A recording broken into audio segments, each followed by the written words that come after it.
Good evening, everyone, and welcome to the zoo. The minion with me tonight, at least thus far, is Tyr. What ups?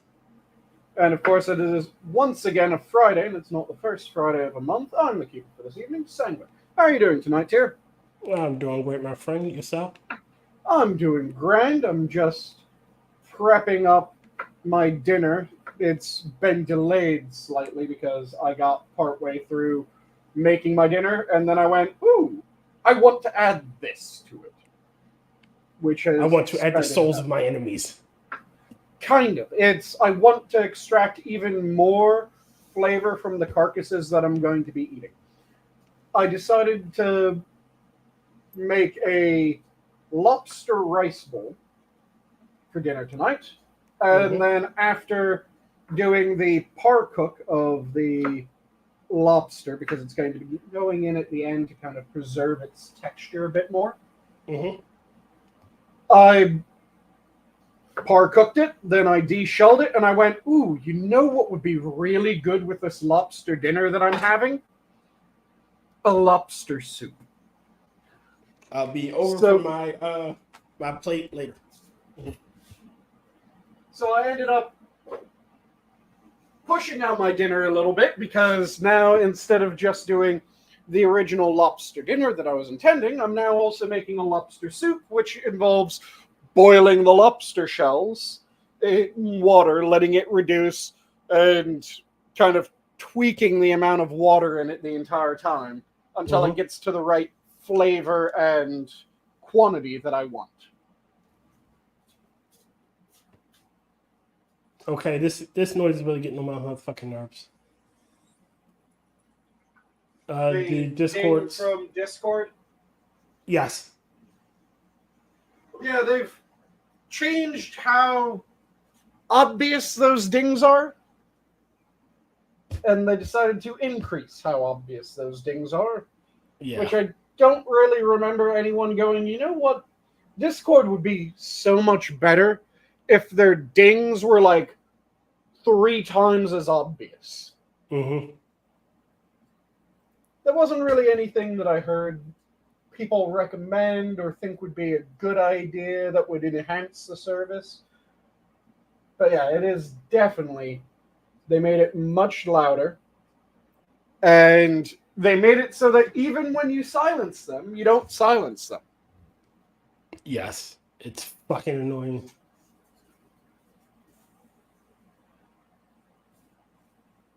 But have you voted yet? Not yet. Well.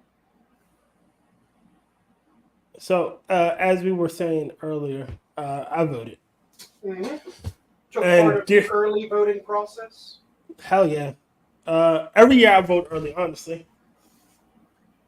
I vote I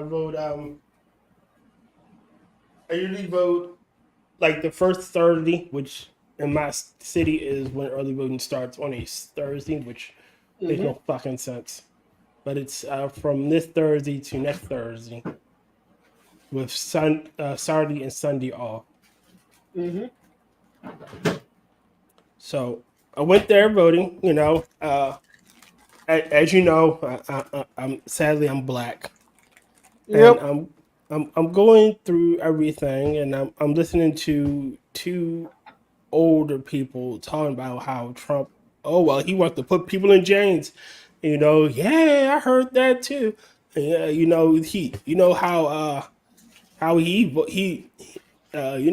a Hitler youth, like just random shit that is just fucking ridiculous. And so That I'm listening people to it. hear and then they just keep on repeating, even though it has absolutely nothing to do with reality. Yeah. Yes, no basis in reality. And I'm listening to him, and I'm like, you know what? If I start talking, I'm be late because I had to be home by 5 o'clock for my show. Mm-hmm. And listen to him talk, and I'm like, if the elders of our group are there's no fucking hope for the young ones. Yeah, if even the people that should be old enough to be wiser are that foolish, it is rather disheartening. It is. And so again, I'm listening to them, and I'm listening to them talk, and I'm getting everything ready. I pull out my ID, because I prefer to use my ID. She asked Mm-hmm. me what my name was, not I showed her my ID and whatnot, and I'm sitting there and I'm doing the electronic one because I fucking don't want to do the paper one. So I'm Mm-hmm. doing the electronic one. And one of the first questions is, do you support reproductive health, which would include, single mothers and young babies and like abortion and shit? And I'm Mm-hmm. like, you sons of bitches. Combining those things together so that if you say no, it sounds like you're against all of it, Yep. rather than it being no. I agree on Some of it. these components. I disagree on those components. Mm-hmm. Yeah, it's that classic of if we combine everything into as few questions as possible, we can make it so that you seem evil if you vote against what we want you to vote for. Pretty much. And I'm doing this. I'm going through that. The next question was now I remember this one because it was one of the initiatives that I managed to hear earlier. Oh, now the question wanted it: do you want to reduce the city council from 12 members to 9? So that would be Mm-hmm. getting rid of 3 slots. The framing is Republicans want to get rid of black leaders in the community. That's the Mm-hmm. framing. But reducing city council would also reduce some of The overhead. yeah, not only the overhead, but some of the deadlocks, and the filibustering. And there was another question like, do you want the mayor to have the power to reinstate? Do you want to move the police chief as an agent of the mayor or whatnot, like under his purview? Like, can he fire and hire a new police chief? I'm Mm-hmm. like, nope. For that one quickly? Nope, nope, nope, nope. Yeah, I mean, what could ever go wrong? I mean, it's not like you could ever have a mayor that's currently getting investigated and decides to fire the police chief. That's never happened before, has it? Never. And guess what? All right. So the last 3 mayors, the last 4 mayors, you had the shit with Sheila Dixon. She got in trouble for uh, illegal use of like gift cards and whatnot. She was using that for that personal leave. You had Catherine Pugh, who got in trouble for like she sold her children's book and forced the school system to buy it. Yep. You had Stephanie Rawlins Blake. Well, not necessarily Stephanie Rawlins herself, but Marlon Mosby had the shit with her.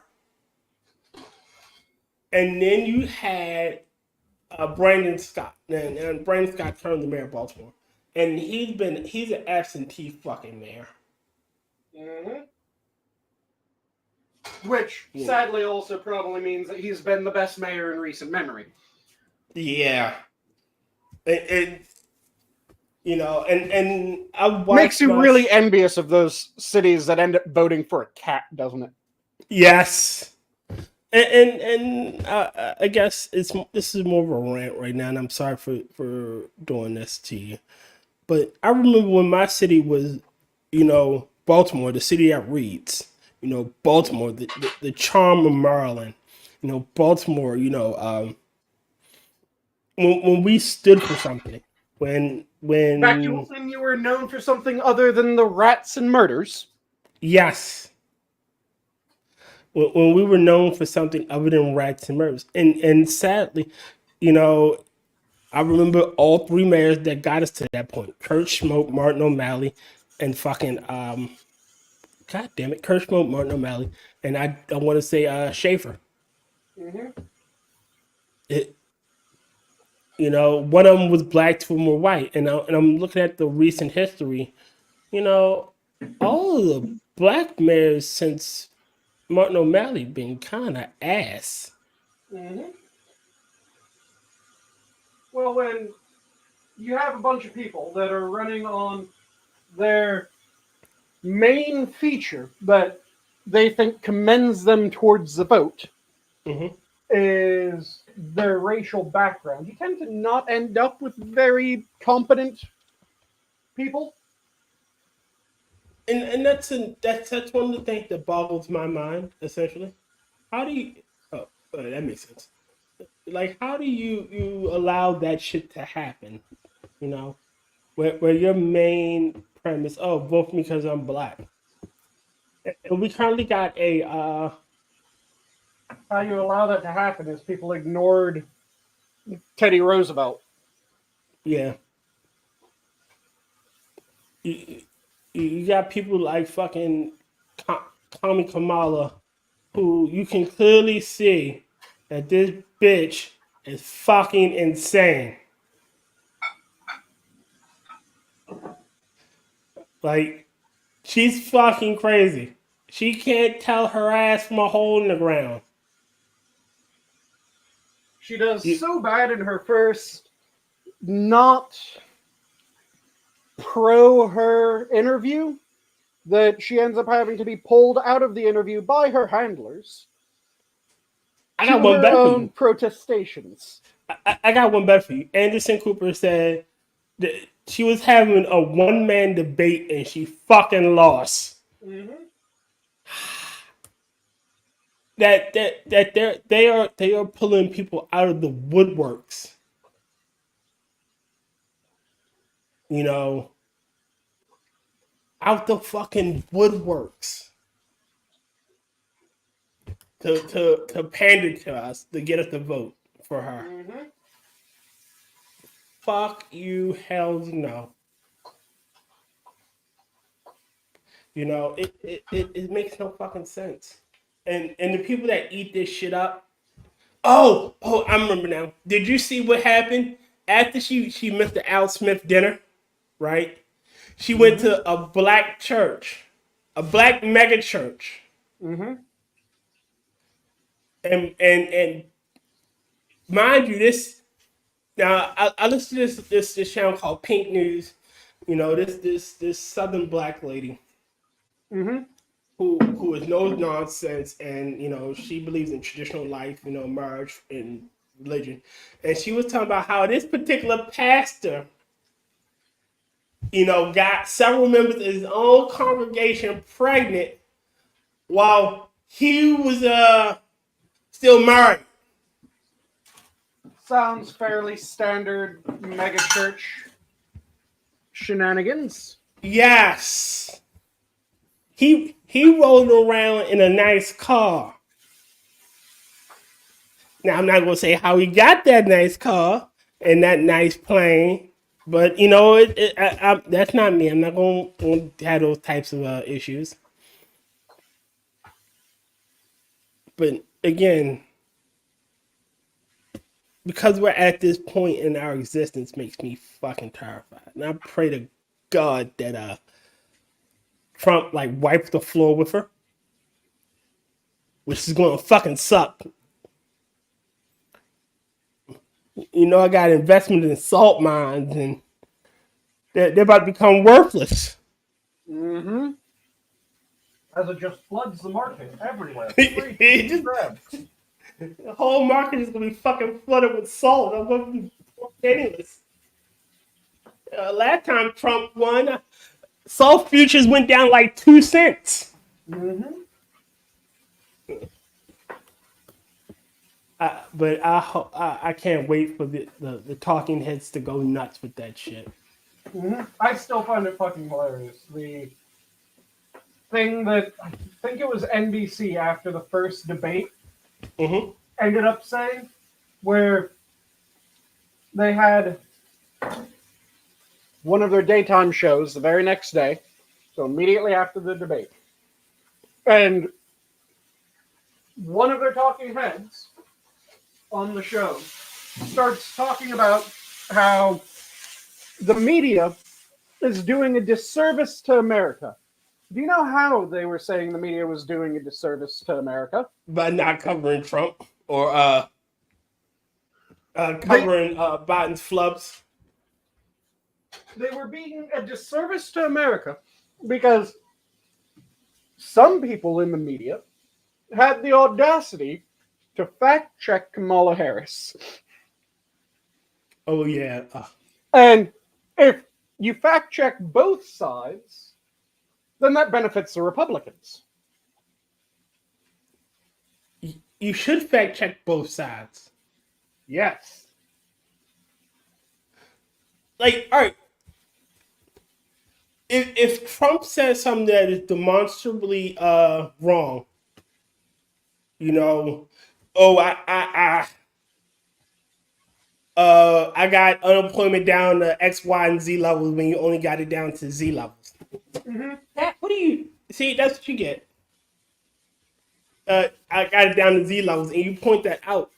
Okay, but if you say how Kamala, oh, I wasn't part of this decision. Yeah, you did, bitch. Yeah, you said you were against fracking. No, I didn't. Mm-hmm. Yeah, you were. Or what's the word I'm looking for? The one that kept on telling that was a flat out lie and has been told countless times by fucking everyone. Oh, she was never a border czar. There's the she was never a border czar, but the one that always annoys the piss out of me is the Trump said that neo-Nazis were good people. No, he didn't.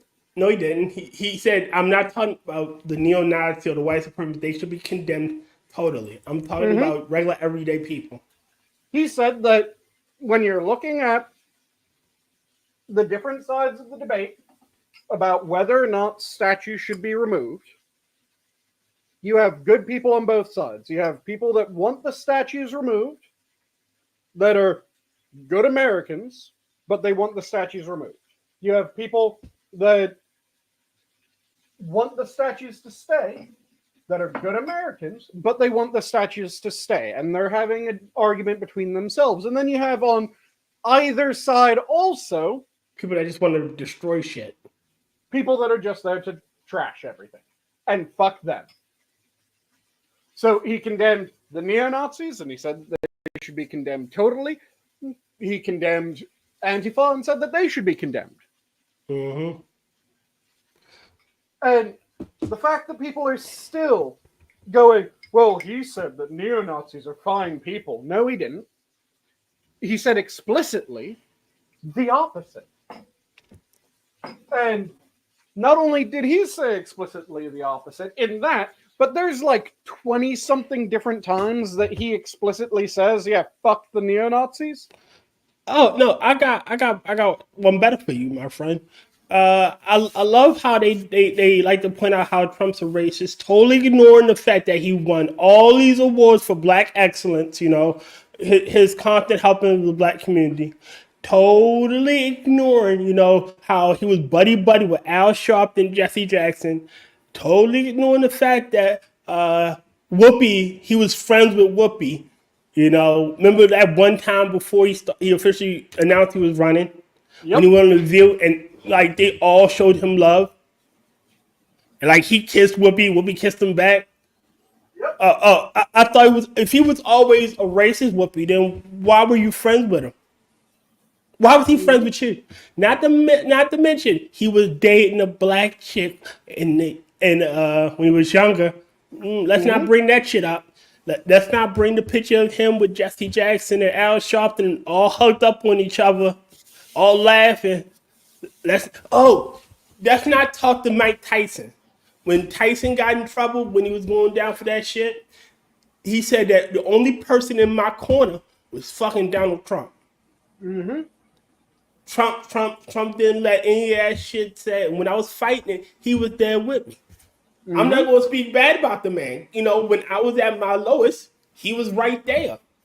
Clearly that's what a racist fucking do. You know, black man going down for some shit. I'm going to help him out. I'm going to be his friend when he needs a friend the most. Mm-hmm.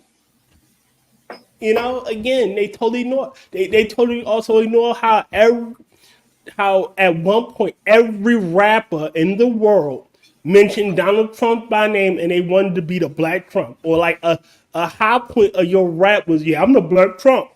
Yep. You know, you know. Not again. Somehow he's a fucking racist. Yep. Because he decided to run for the wrong side, according to them. And I would like us to get to a point in our society where there is no wrong side. Essentially, it's just we disagree on how things should progress. Yep.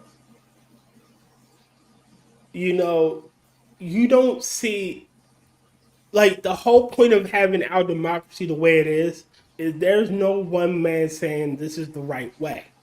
Yep.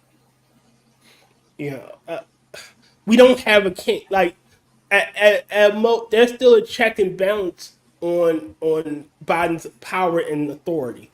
He can be if he goes too far over the line, there's a process that can be initiated to remove him. Yep. Whether the majority party wants to do it or not, there is a process that can be initiated to have him formally removed from office. You know, that he's not a king, he's not a dictator, and them can't say, oh, Trump's gonna be a dictator day one. That would never fucking fly because there'd be too many people right in there to take him down. Like, oh no, you got to go. Oh, but haven't you heard? There's Project 25.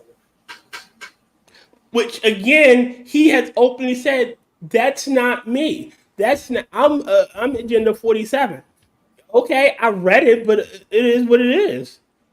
Also, the thing that annoys the shit out of me about everyone bringing up Project 25 is, do you know what the previous thing that group released was? I believe Project 2020. Do you know what the one before that was? Project 2026. Do you know what the one? No, 2016. He said every 4 years, every cycle. Yep, they release one every cycle, and it's pretty much the same every cycle, because what it actually says in the fucking body of it is, if we want to actually be able to put forward our policies, it's important to have the right people in the right place, so that our policies will get put forward and will be properly enforced. Which is the most no shit Sherlock statement that you can make about politics. If you want your dream policy initiated, okay, get the people that are in favor of your dream policy into the positions where they can assist in putting your dream policy in place. That's how government is done. But they're going, oh no, that's going to make it a one-party state. Nowhere does it say that, and then we'll get rid of the Democrats entirely. No, this is how we actually get our policies put into law. We get people that want our policies into positions where they can actually help put our policies in place. And if we're able to do that, then our policies are able to be actually put in place, which is what every fucking political party is trying to do. Again, this whole notion that he's going to be a dictator day one. Like, it was Jennifer, I forget the woman's name. Jennifer Lewis. Let me see. I think it's Jennifer Lewis.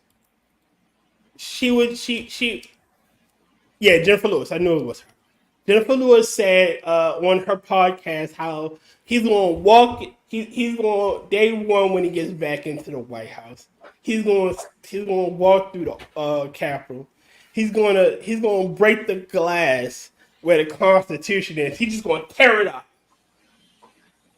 and he's going to have the soldiers marching through the streets, you know, declaring him king for life. And I'm thinking the entire time, like, wow, this is some beautiful fucking fiction. Mm-hmm. Like, y'all honestly think this man wants to be king? And the most ridiculous part about that to me is, Mm-hmm.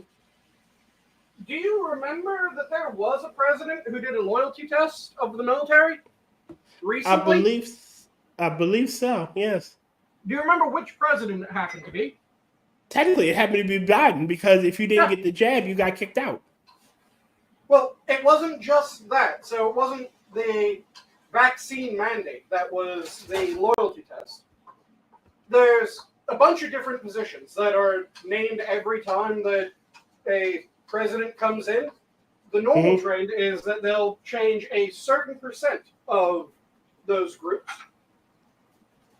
So you'll change like a third of the group. Okay. So you have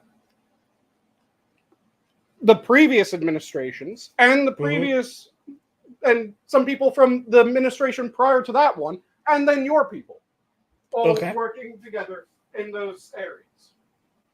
He got rid of everyone that had predated him, Makes sense.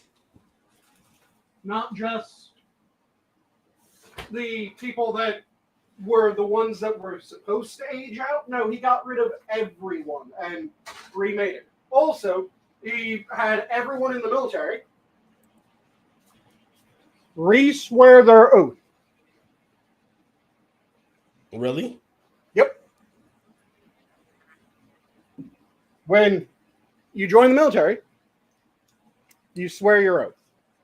And normally, that's a one and done, except for certain ceremonies, you'll re-swear your oath as part of the ceremony. Mm-hmm. He had everyone re-swear their oath upon him coming into the White House.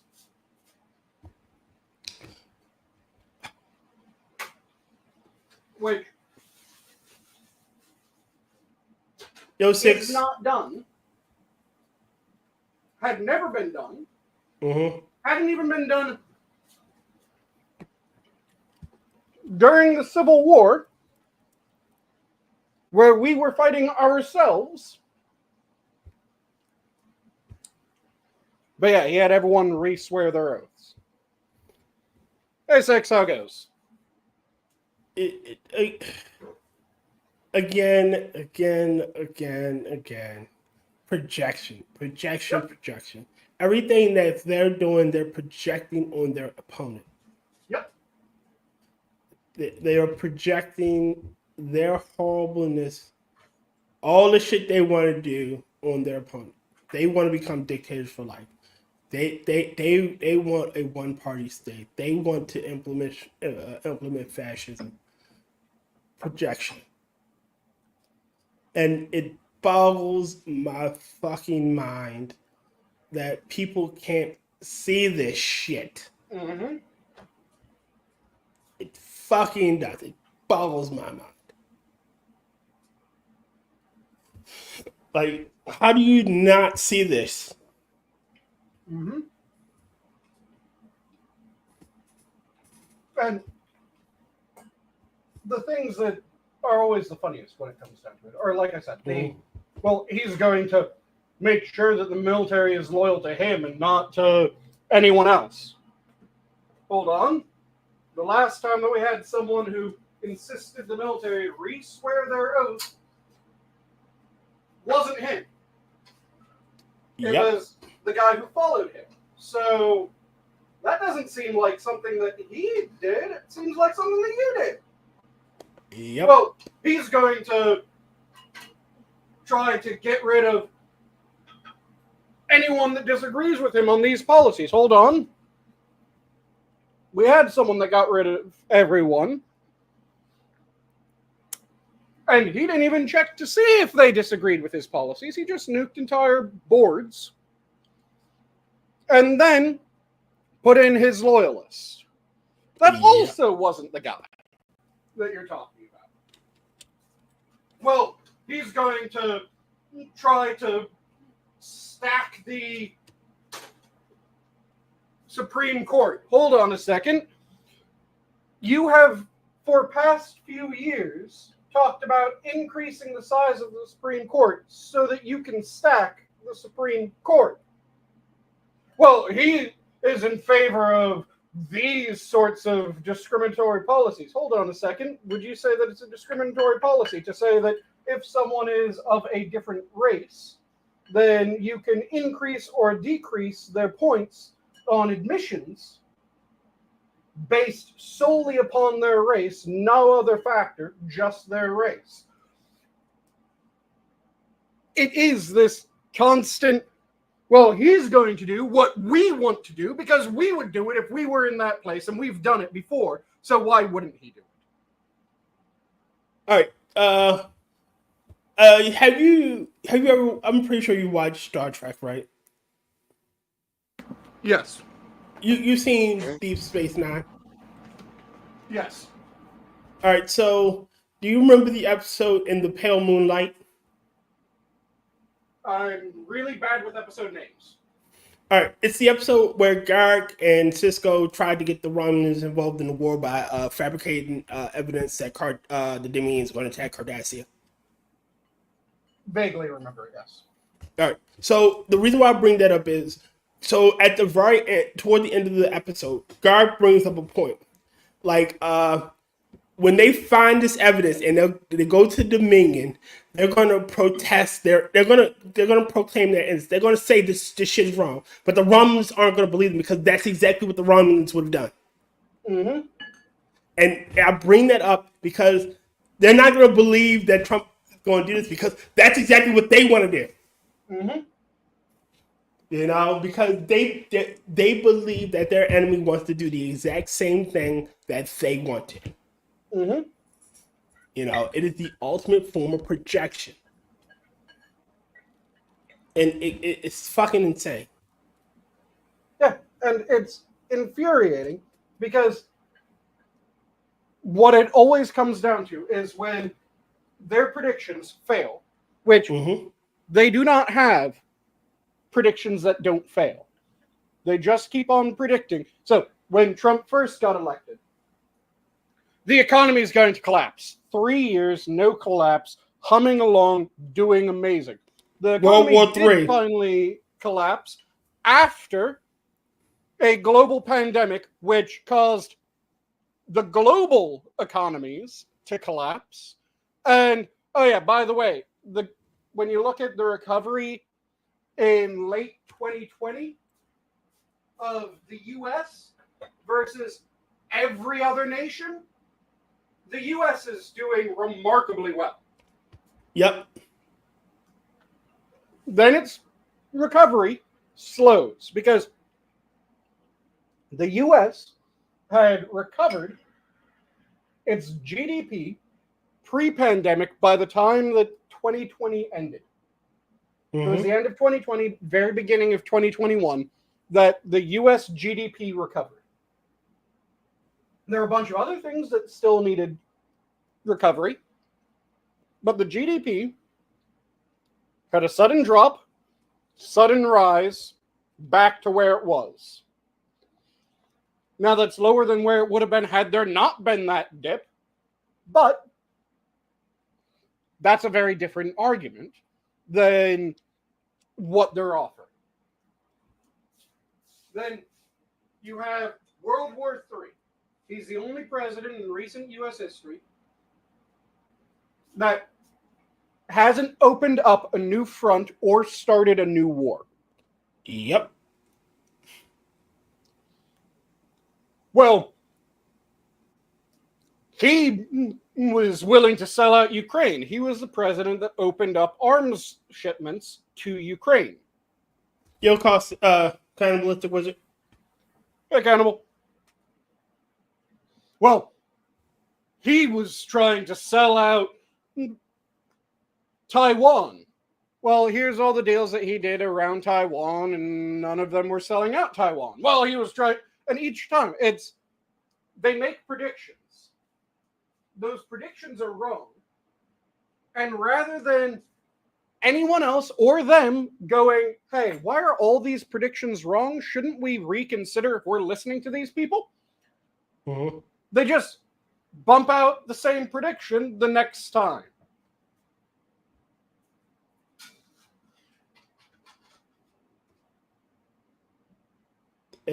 Yeah. Or I love the one, when he killed Soleimani. Remember that one? Soleimani? Oh shit, he's gonna start World War 12. Yep.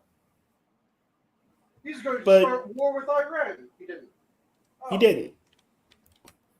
All right, I'm pretty sure I've told you. He's going to destabilize the Middle East. The Middle East starts having historic peace treaties between Islamic nations and Israel. I brought this up a couple of times. My favorite president is Theodore Roosevelt. Yep. By far my favorite president. And, he had big stick diplomacy. Peace through strength. Yep. Walk softly, but carry a really big stick. And that's what Trump does. Oh, yeah, cool. You want to make a deal? Let's make a deal. But you want to start shit? My bombs are bigger. Was it Byron Donalds? I forget it was a black senator. It was Byron Donalds' son. I'm thinking another black senator that was once like a commander or something. Mm-hmm. They tell a story. They say he went to one of the Taliban leaders and like when he was negotiating, I believe the Afghan withdrawal or the withdrawal deal. Mm-hmm. And the guy's talking all this shit. And Trump just tosses a picture on the table, and the translator tells the translator, like, pick it up, like, show him, and it's a picture of the guy's house, and he goes to tell him, like, if you do anything, if you fucking touch one more citizen of mine, I'm going to drone strike that house. It's a picture of his house, and the translator's looking terrified, and Trump goes, fucking tell him. Mm-hmm. And he tells him, and he just leaves. Yep. Big stick diplomacy. Yeah, it's the story that Trump told, and there, of course, is going to be a question of, is the story accurate? Is there any reason to believe it? Well, it seems entirely within character for him to do. So that's a good indication of him talking to Putin, and Putin started mentioning something about a war, and Trump looked at him and said, if you do that, I'm going to blow up Moscow. It'd be a shame. What? I'll blow up Moscow. You wouldn't dare. All those pretty towers gone. It would be a shame. Remember, did you see the recent when Zelensky was visiting him and visited Kamala, and you could see the stark difference in how he was with Kamala versus how he was with Trump? When he was in Kamala, he's talking, he's jovial, he looks like, oh yeah, I'm about to get paid, and then he goes talk to Trump. He looks like he just got scolded by his father. Oh yeah, we really need to talk about peace, and I'm hoping we can find a peace deal. And he looked like a small child that just got, daddy's going, I need to apologize because I'm about to get ass with it.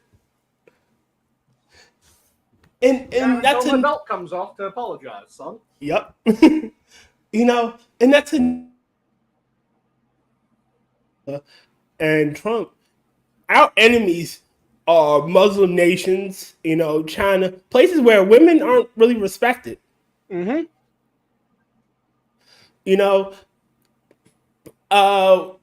What's the woman in Italy? I forget.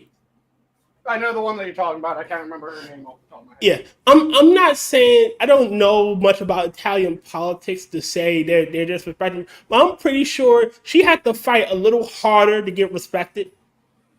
From that part of the world, and I'm pretty sure it's mostly backed up because she's an EU member. Mm-hmm. So them disrespecting her would be like seen as disrespect to the EU. There aren't many women world leaders currently, and if they are, they're in European nations with EU backing. So it's not fucking really what you're doing. It's not. Oh, you're gonna fuck with France. You're gonna fuck with Italy. No, you're fucking with the EU. Mm-hmm. You know. So that's another issue I think Kamala will never be able to handle because you're gonna have to throw your weight around harder, and no one respects a whore. Yeah, there's a historical precedent for how female leaders have traditionally been able to assert their right to rule. Yes. It's not one that most people enjoy. Honestly, if you would, I'm pretty sure you can back me up on this. Far more female leaders in ancient history started more wars than their male counterparts. Yep, up through the Middle Ages, up through the Renaissance, up through early industrialization. The two ones that come to mind are Catherine the Great and Elizabeth. Elizabeth started a shit ton of wars. Victoria as well. Yeah, Victoria too. A metric shit ton of wars. And Catherine was known for starting wars. She enjoyed that shit. Yep. Yeah, Winnie the Pooh, she wouldn't respect her. I agree, Six. He wouldn't because she's a. He would tell her he would whip his dick out and say suck, and she'd drop to her knees. And the normal way that historically they got around that, like I said, was, oh, you don't respect me? Okay, perhaps you'll respect the city that just got wiped out. Yes. What? Yeah, you had a city. It was here. I had my men stationed not far from there. And I expected you to have issues with our dealings. So right before this meeting started, yeah, the city was eliminated. I can't remember the female leader that did this. I can't remember her name, but there's a story that was told. Like someone killed her husband, and you're talking about Olga. I know exactly who you're talking about. So, are you talking about the time that she burnt a ship full of ambassadors?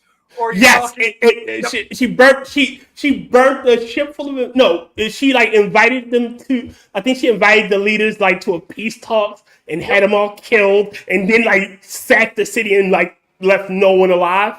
Yep. And then they assumed that it must have been a mistake and that she couldn't have done that. So they sent another group of ambassadors to meet with her at her city in a fully laden ship, demanding her surrender, demanding that she marry one of them, and a handful of other demands were issued.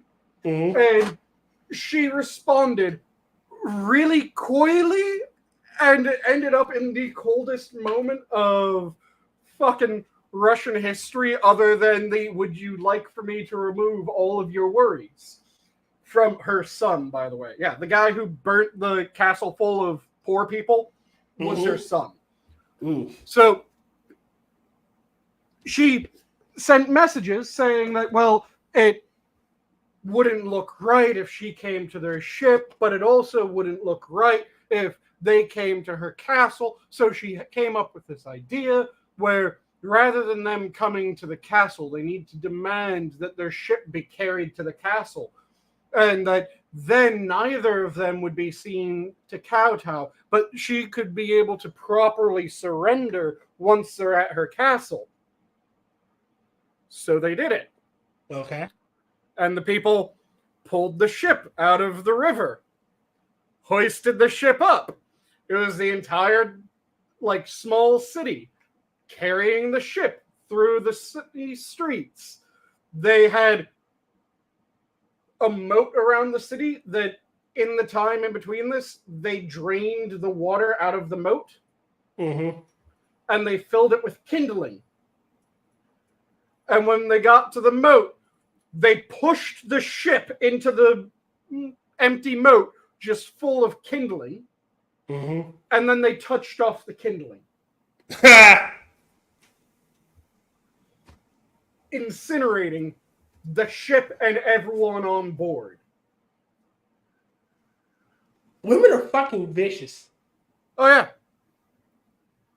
There's a historical precedent to how they get by certain groups, not really taking them seriously. And it is, you do the darkest shit that you can possibly imagine. Because the moment that everyone realizes, holy shit, she just murdered those people, they start going, okay, so let's talk. Let's have a conversation. Yeah, I know you're serious. So let's have a fucking conversation. Sit down. Come on, let's fucking talk. Please talk.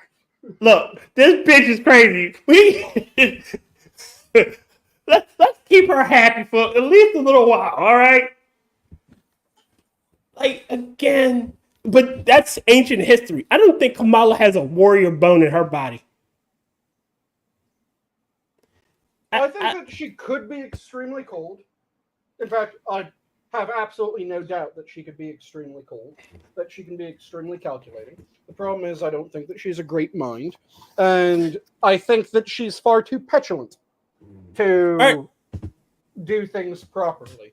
Okay, all right. I had this exact now. Again, I'm bringing this up as the example because I recently, so Scribelight on his thing on his X or Twitter or whatever the hell it's called, had a tweet by the guy that did Hamilton, how he wanted to redo Warriors but with all females, and I said that's stupid because women can't. It just doesn't work with women because they aren't as savage as men. Again, I would say that women are well capable of that. Not the level needed. It does not take much looking into history in order to find what the Borgia women did, for instance. Okay, all right. Take it back. But see, that's the. That's the same. That's the past. I'm talking about modern women. And I'm saying that you can find those cold-blooded bitches same today as you could then, and you can make those cold-blooded bitches same today as you could then. The difference is that we have, rather than them acting in a way that fits with their physiology and still yields that same frigidly cold and deadly mean that those women did. Instead, you have a bunch of women that were taught, well, women are just as strong as men. So when they try to act tough, they try to act like a man acting tough. And it's not a man actually acting tough, they act like a man who's acting tough.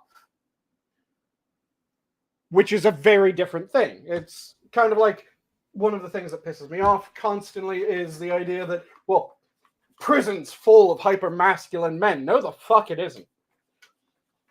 Prison is full of the most sensitive, thin-skinned little bitches that you can imagine. Because they're the people that will decide someone needs to die because someone said something that made them look weak. The actually strong person isn't the one who decides, okay, now I need to kill you because you called me a pussy. The actually strong person, you call them a pussy, they laugh in your fucking face and they go, are you done? Fuck off. Oh, no. I've been called far worse by far greater. Yeah. Fuck off. See you way out. I have important things to deal with. It's not the strong men, the really masculine men that end up in prison. No, it's the men who were never taught how to act like men. So effectively, they're overgrown boys. I just saw Cannibalistic Wizards post. Women get bloodthirsty when another woman wears the same suit. Nice. But yeah, there's ways that women throughout history have been absolutely vicious. That they have managed to do acts that make a lot of men go, fuck that. There's a reason why, historically, some of the best torturers that have ever been weren't men. Okay. Men, a good chunk of them, have a problem when it comes to torture. You have to really work in order to get most men to be willing to torture someone. Okay. There's a lot of people that will say that they'd be willing to torture someone if they harmed one of their family members, but then you give them an actual chance and most of them won't. They'll kill the person. Yeah, absolutely.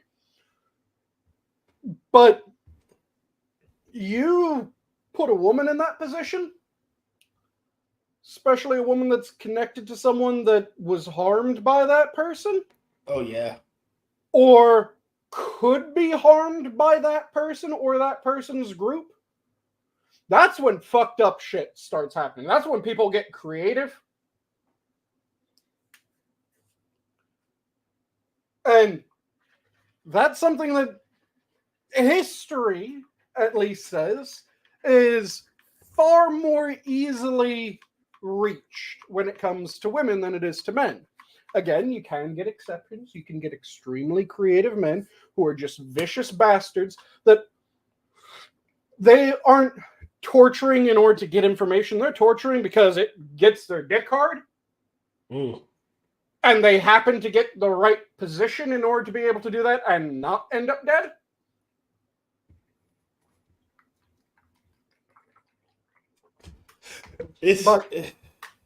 But historically, yeah, that was women made the best torturers. I'm going to openly admit, I'm not one of them type of people. I don't like seeing people in pain. But if you fuck with me in my tribe, I have no problem with killing you. Yeah. Like I said, you can get men to kill rather easily. And this is something that you see throughout history. Men will get to the point where, okay, now we're fucking fighting. Now one of us is going to die. One of us is going to live. And I don't feel like obliging you. That's fairly easy state to reach in men. But torturing someone who does not have the ability to do you any harm at that moment, that's hard for a lot of people.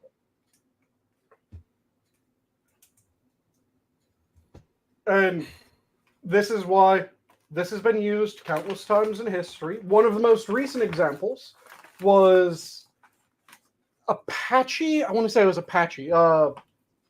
Vietnam War female torturer that was a counter sniper and torturer. Fucking hell. So she was sent out to find and kill Whitefeather, as well as the men that Whitefeather was leading. Are you familiar with who Whitefeather was? No. So Whitefeather is one of the most, if not the most famous sniper from Vietnam. Okay. He was an American. He got the nickname Whitefeather because he found a white feather in the middle of the jungle one day and decided to stick it in his helmet and wore it almost constantly. Okay. But was still such a sneaky bastard that even though he wore that almost constantly, there's several times that he is recorded to have taken the feather off of his helmet. But those were typically if he was alone. And the reason why he got that feather and why he wore that feather was he realized that when it came to snipers and counter snipers, the person seen first is the one who dies. If he wore white feather, he was going to be far more obvious than the men he was with. So that meant he was the target. If someone was going to be shot at, he wanted to be the one who got shot rather than one of his friends. Man, that's an inspiring tale of loyalty. Yep. And the dude was an insane sniper. He was the one who... Did you ever hear about the Vietnam sniper who used a Browning machine gun as a sniper rifle? I'm looking him up now. Yeah, the Browning machine gun as a sniper rifle, that was Whitefeather. Okay. as well. Ridiculous, dude. There's a fantastic Fat Electrician video on White Feather. But I'm gonna have to listen to that one. That's a tale of loyalty. yeah, the Viet Cong, they had this one absolutely ridiculous sniper. Again, sniping is also a task that women are particularly well suited for, at least at the beginning. Mm-hmm. It's according to most people that have trained both men and women for precision shooting early on, it is far easier to get a woman to be trained and proficient as a sniper early on than it is for a man. When it comes to the highest level, then you tend to see a lot more men achieve the highest level than women. Okay. And that's probably just because there's a noted tendency towards fixation in most men. It'll drive us insane that we're being beaten by a girl. Well, not just that, but you get men who they get that fixation, and it's not, well, I'm being beaten by someone. It is, I have to be better. I want to be better. I want to be the best at this. I need to do better. And they will just throw their life into it, and they'll do shit like there's another sniper, I can't remember which one it was off the top of my head, but he effectively drilled during his off time. So when he was at home on leave,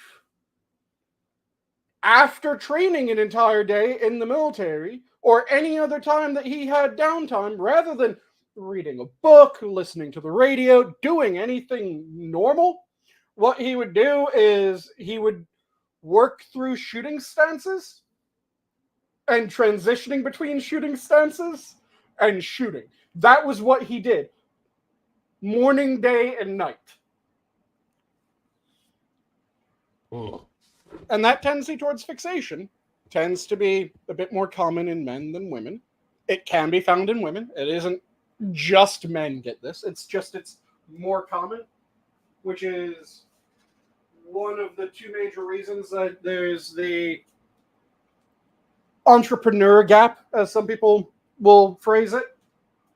Okay. Where when you look at entrepreneurs and C-suite members, you tend to see a lot more men than women in those positions.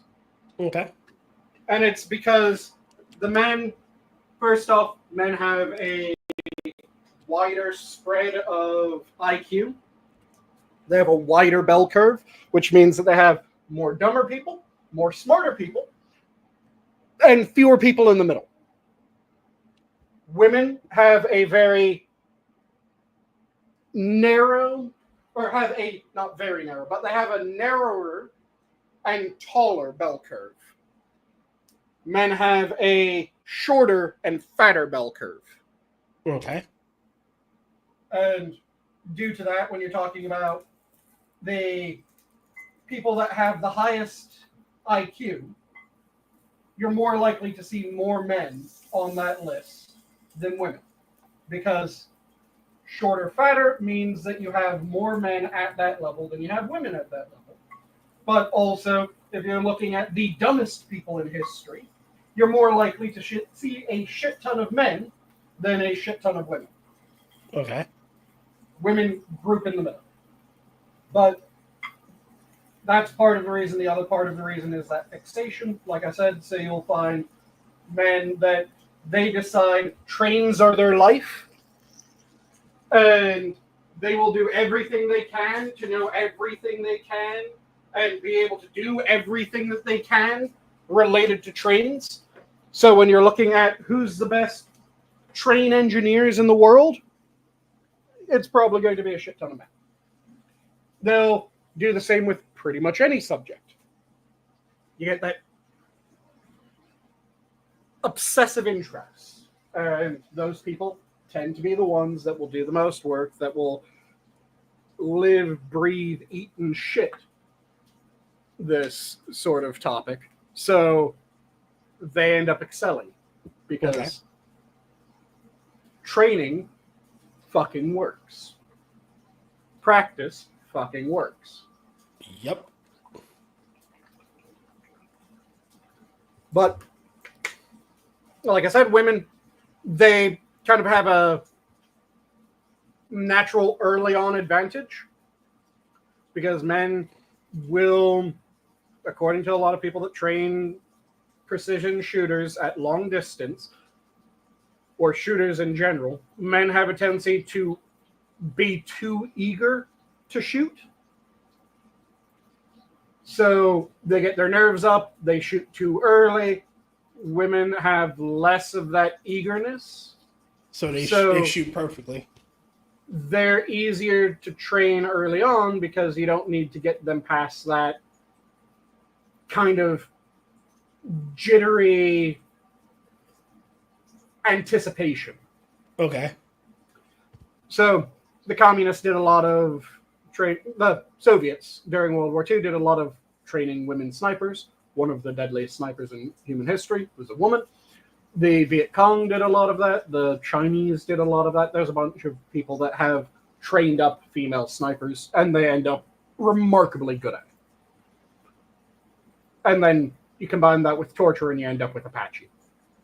I think it was Apache. I'm going to quickly double check now that I've said the name twice, because it would be mildly irksome if you had it wrong. If I was saying the wrong name, and I've said it twice now.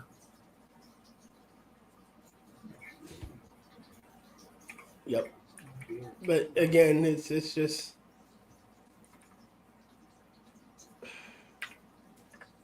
so one day and have yes, it is Apache. So Whitefeather's other name, by the way, is Carlos Hathcock. Mm-hmm. His other name, his given name. Yep, that's Whitefeather's proper name, Carlos Hathcock, and he was a Marine who had one of the greatest number of confirmed kills. Okay. He had 93 confirmed kills as a sniper.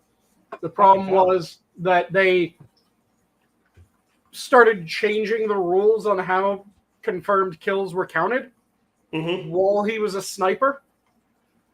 So in order to count as a confirmed kill, you had to have it confirmed by an officer, not just by your partner, not just by someone in your squad. It had to be specifically an officer confirm the kill. And there were a lot of restrictions on confirming kills. So he had a lot more kills than those 93, but he had 93 kills where it was confirmed by an officer who happened to be near him when he took the shot. That's still bullshit. Yep. And it was because they thought that the snipers were inflating their numbers. Again, that's still bullshit. Yep, absolutely. Oh, well, you got to have your boss confirm that you got the shot. Really? What if my boss is dead? Yep. Sucks to suck. Like, what if my boss died and I took out the I shot the bastard that took him out? Yep. Sucks to suck. It's not a confirmed kill. Before my boss died, he confirmed that kill. So, yeah, it's fine. Mm-hmm. That's some dick shit there. That's a dick move. And like I said, it's because they thought that they were inflating their numbers. So, in order to control for inflating numbers, they came out with a dumbass policy of you have to have it confirmed by officer.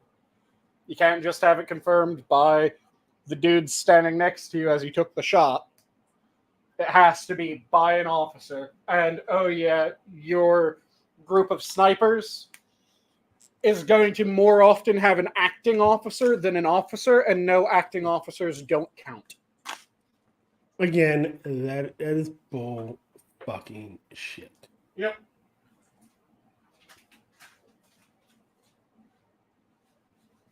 That is bullshit to the highest order. So that happened a lot, especially with snipers, because the US started and closed like 9 sniper schools at various times because someone higher up would really get a hard on for the idea of accuracy through volume.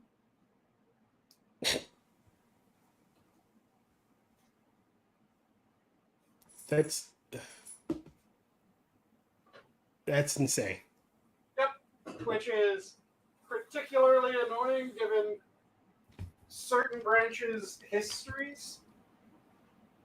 And, for instance, one of the most insanely decorated people throughout U.S. history was a man by the name of Dan Daly. Never heard of him. You've never heard of Dan Daly? What the fuck's wrong with you?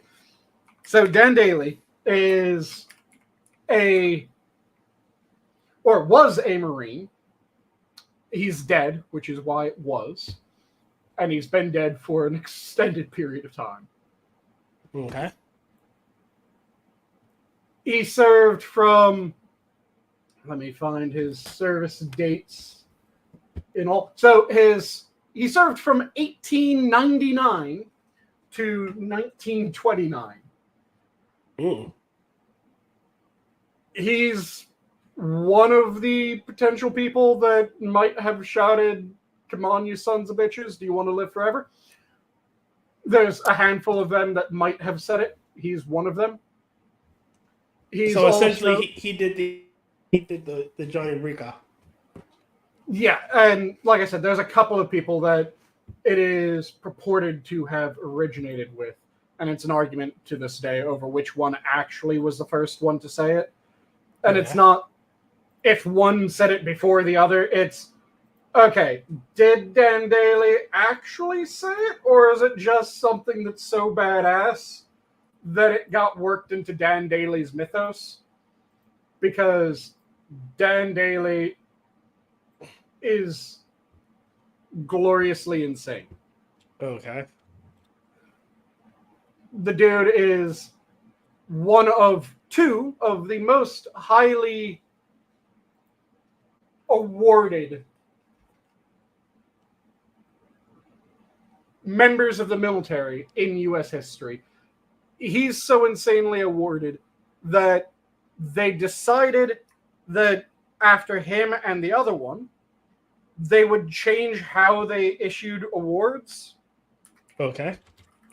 Because they didn't want people being able to get as many awards as that.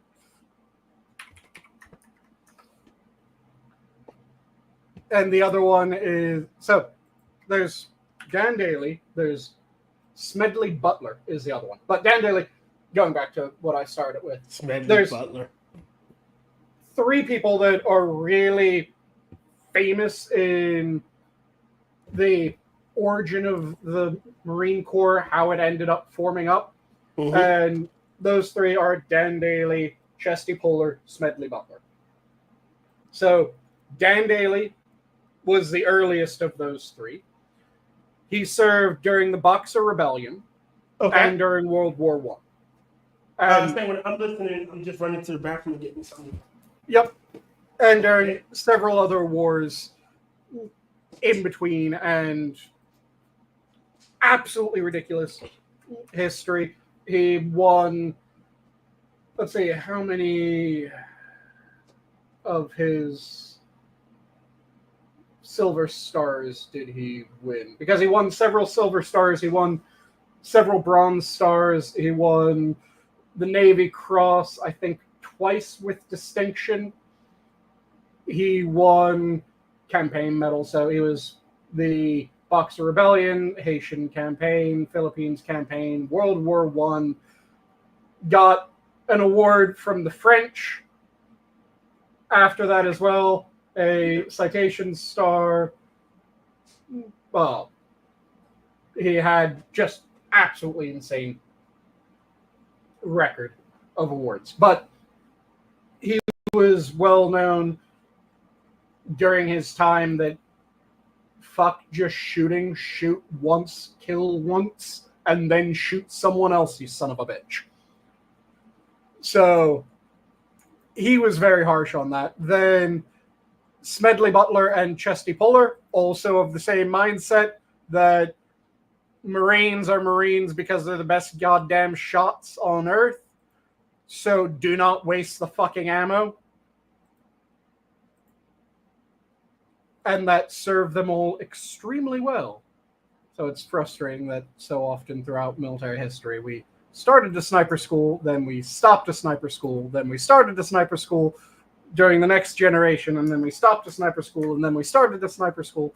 We just kept on doing that time and time again until we finally, sometime after World War, or sometime after Vietnam, I think, was the last time that we did that.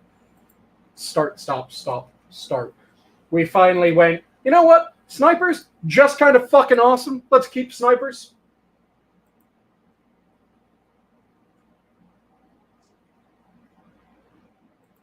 So, yeah. Those three, really interesting people if you haven't ever heard of them. Like I said, Dan Daly was the Boxer Rebellion through to World War I. Then Chesty Puller was during World War II, and let me double check when his earliest one was. So he started during Haiti and Nicaragua, and then went through World War II and went through the Korean War. Wow. And then Smedley Butler, I think, had the same sort of...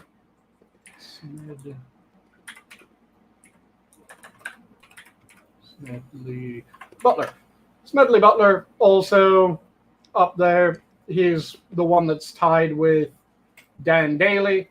And he started his career in... Oh, so he was slightly before and slightly after the first one that I mentioned, Dan Daly, because he started in 1898 and left in 1931. Damn. So yeah, those two were the early ones, Smedley Butler and Dan Daly, absolute fucking legends. Smedley Butler is also the one that is the source of a lot of later anti-American sphere of influence work, because Smedley Butler got kind of pissed off during the Banana Wars. Okay. That he felt like American troops, rather than actually fighting for America, were being sent to random countries to force their economies open. And that was causing Americans to die needlessly to his mind. So instead of protecting the homeland and whatnot, we were forcing out influence. Yeah. And dying in wars we didn't need to die in. Yeah, he's a progenitor of a lot of that sort of rhetoric. Okay. Including, he wrote a book about his life after getting out of the military, where he goes on an absolute tirade about how a lot of what he did in the military wasn't in the interest of America, wasn't in the protection of America's citizens. It was in the interest of businesses and global influence. The people that wouldn't be interested in us. Yep. So he wrote about that. It became rather famous. A lot of people use that as part of the... See, even a American war hero agrees America's just sticking its nose in a bunch of places. I can agree to that sentiment. again, I bring up the fact that I'm an isolationist. I don't fucking want to help anybody unless you're helping me. Yeah, I'm not quite an isolationist, but I'm not in favor of a lot of the shit that we do. I'm of the opinion that if we're going to get involved, we get involved to win, and we get involved to win now. Not win several years from now, not tough out the fight and come out on top. No. If we show up and it is a knife fight, we bring a gun. I want the person that we're showing up to help win the fight against to have been shot before anyone realizes that we just joined the fight. I want it to be completely unfair anytime that America enters a war, and I want it to be overtly completely unfair anytime that America enters a war. I don't want it to be a close fight. I don't want it to be we gave greater concern to them and theirs than they did to their own. I want it to be that everyone knows you get in a fight with America, it's a fucking fight, and we take it seriously. To quote the Untouchables, they sent one of yours to the hospital, you send one of theirs to the morgue. Yep. And I want that to be the same when it comes to negotiating with people that tried to take Americans hostage. No. We don't deal with terrorists. We kill them. So, you want to try to ransom back our citizens? We'll find you. We'll kill you. We'll save our citizen. If you've already killed our citizen, then we'll find everyone in your organization, and they won't survive the week. Again, don't fuck with us. Don't fuck with our boats. Don't fuck with anything that even remotely seems like it might be us, motherfucker. That's the mentality that I like. They send one of yours to the hospital, you send one of theirs to the morgue. I'm a big fan of the everyone knows don't fuck with you, because if everyone knows don't fuck with you, no one fucks with you. Honestly, I would love to go back to the pre-World War II days where when we got involved, the line was, "I fear we awakened a sleeping giant." Yep. And most of the reason why it doesn't feel like that's the mentality people have around us is because we do everything that we possibly can in order to minimize the damage to everyone except for ourselves. No, look, I don't. If I can spare one America's life by dropping a nuke, I'm pushing the motherfucking button. Yep. Oh, they don't got nukes. Oh well. Don't pick a fight with a motherfucker that does. And it's not might makes right. That isn't the argument that I'm giving. I'm giving the argument of we're right and we happen to have might. Fuck this shit. Excuse me. I'm giving the notion of I have no problems dropping a nuke from orbit on someone that throw a rock at me. Oh, it gotta be proportional. No, the fuck it doesn't. Proportional is you sank one of our boats, we sank 90% of your Navy. There you go. You can't dictate how I respond to aggression. Also, one of my favorite responses in U.S. history to anything was, do you know why our Navy became a thing? Why? Because someone touched our fucking trade boats. Mm. And this was early on. We had just become a nation, and the Barbary slave states were still a thing. Do you know who the Barbers were? Vaguely. Refresh my memory, please. Barbary slave states were the most insane naval power of their time. And yes, England existed at this time. I'm saying that the Barbary slave states were more ridiculous than England at that time because England paid off Barbary slave state ships. Mm. England got raided several times by the Barbary slave states.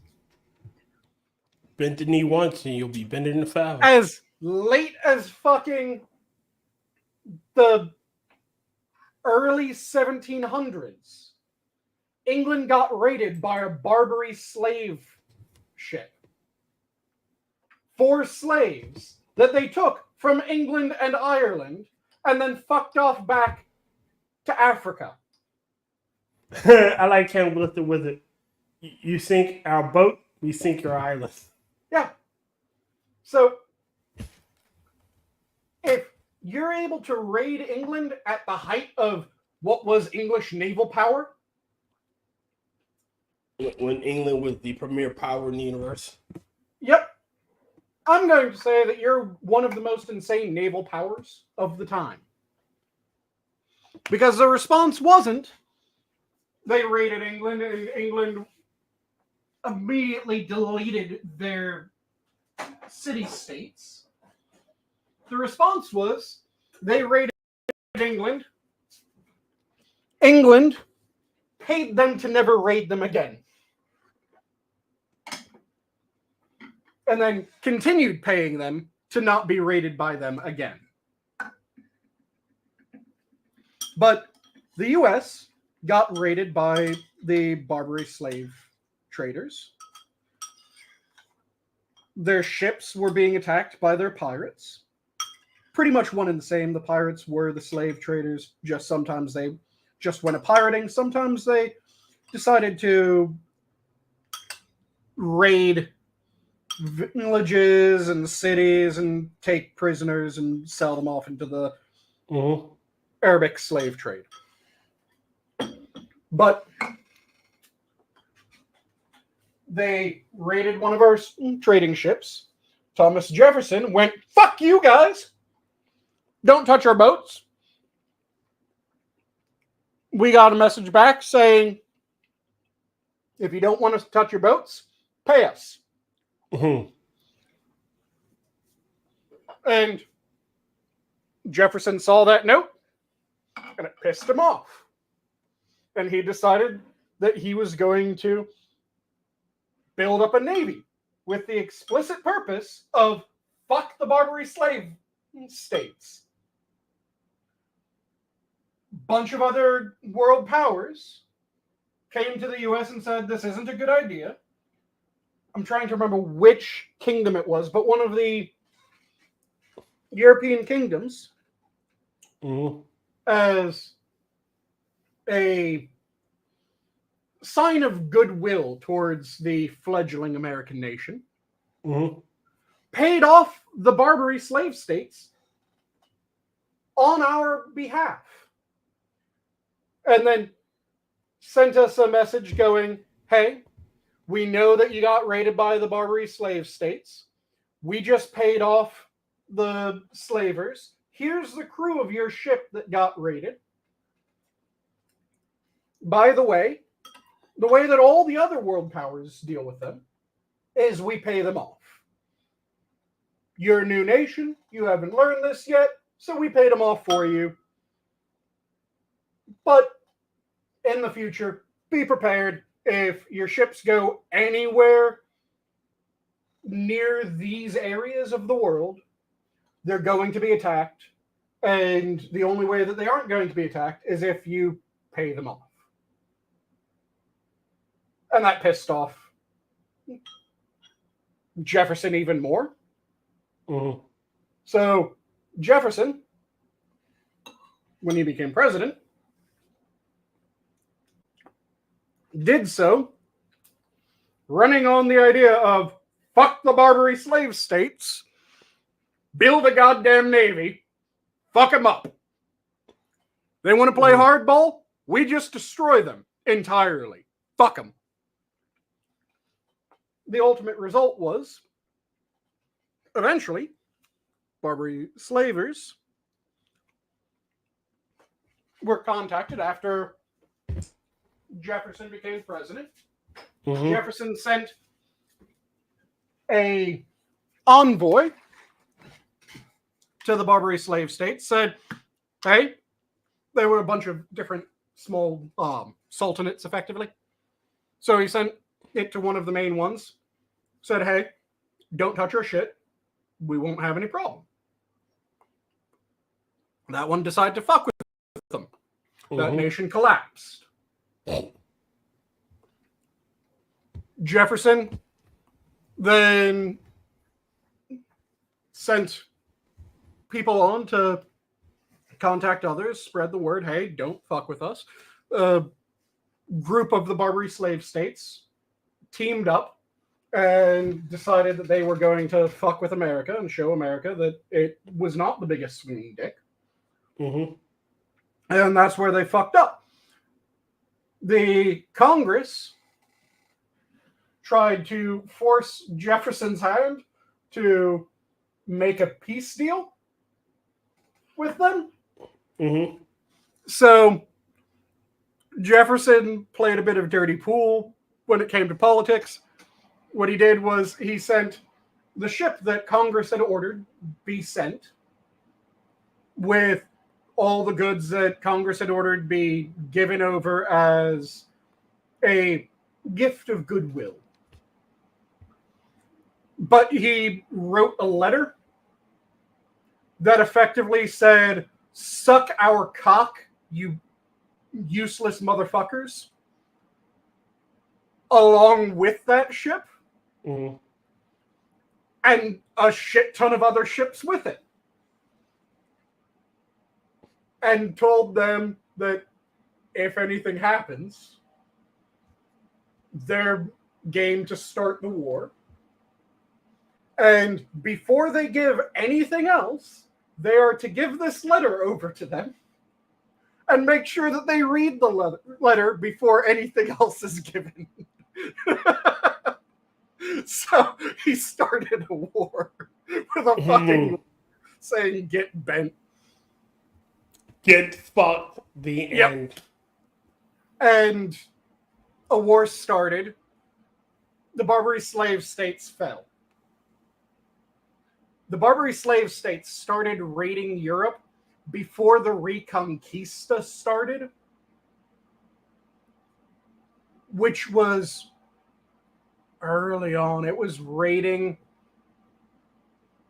Europe for slaves for about 900 years prior to this. European nations were paying off the Barbary slave states. They took one trade ship, then got fucked up a bit. They took one military ship. The Congress tried to pay them off. Our president went, fuck you. And their entire nation collapsed. Which is referenced in the Marine Corps hymn, from the halls of Montezuma to the shores of Tripoli. Tripoli was one of the major capitals. And we burnt Tripoli to the ground.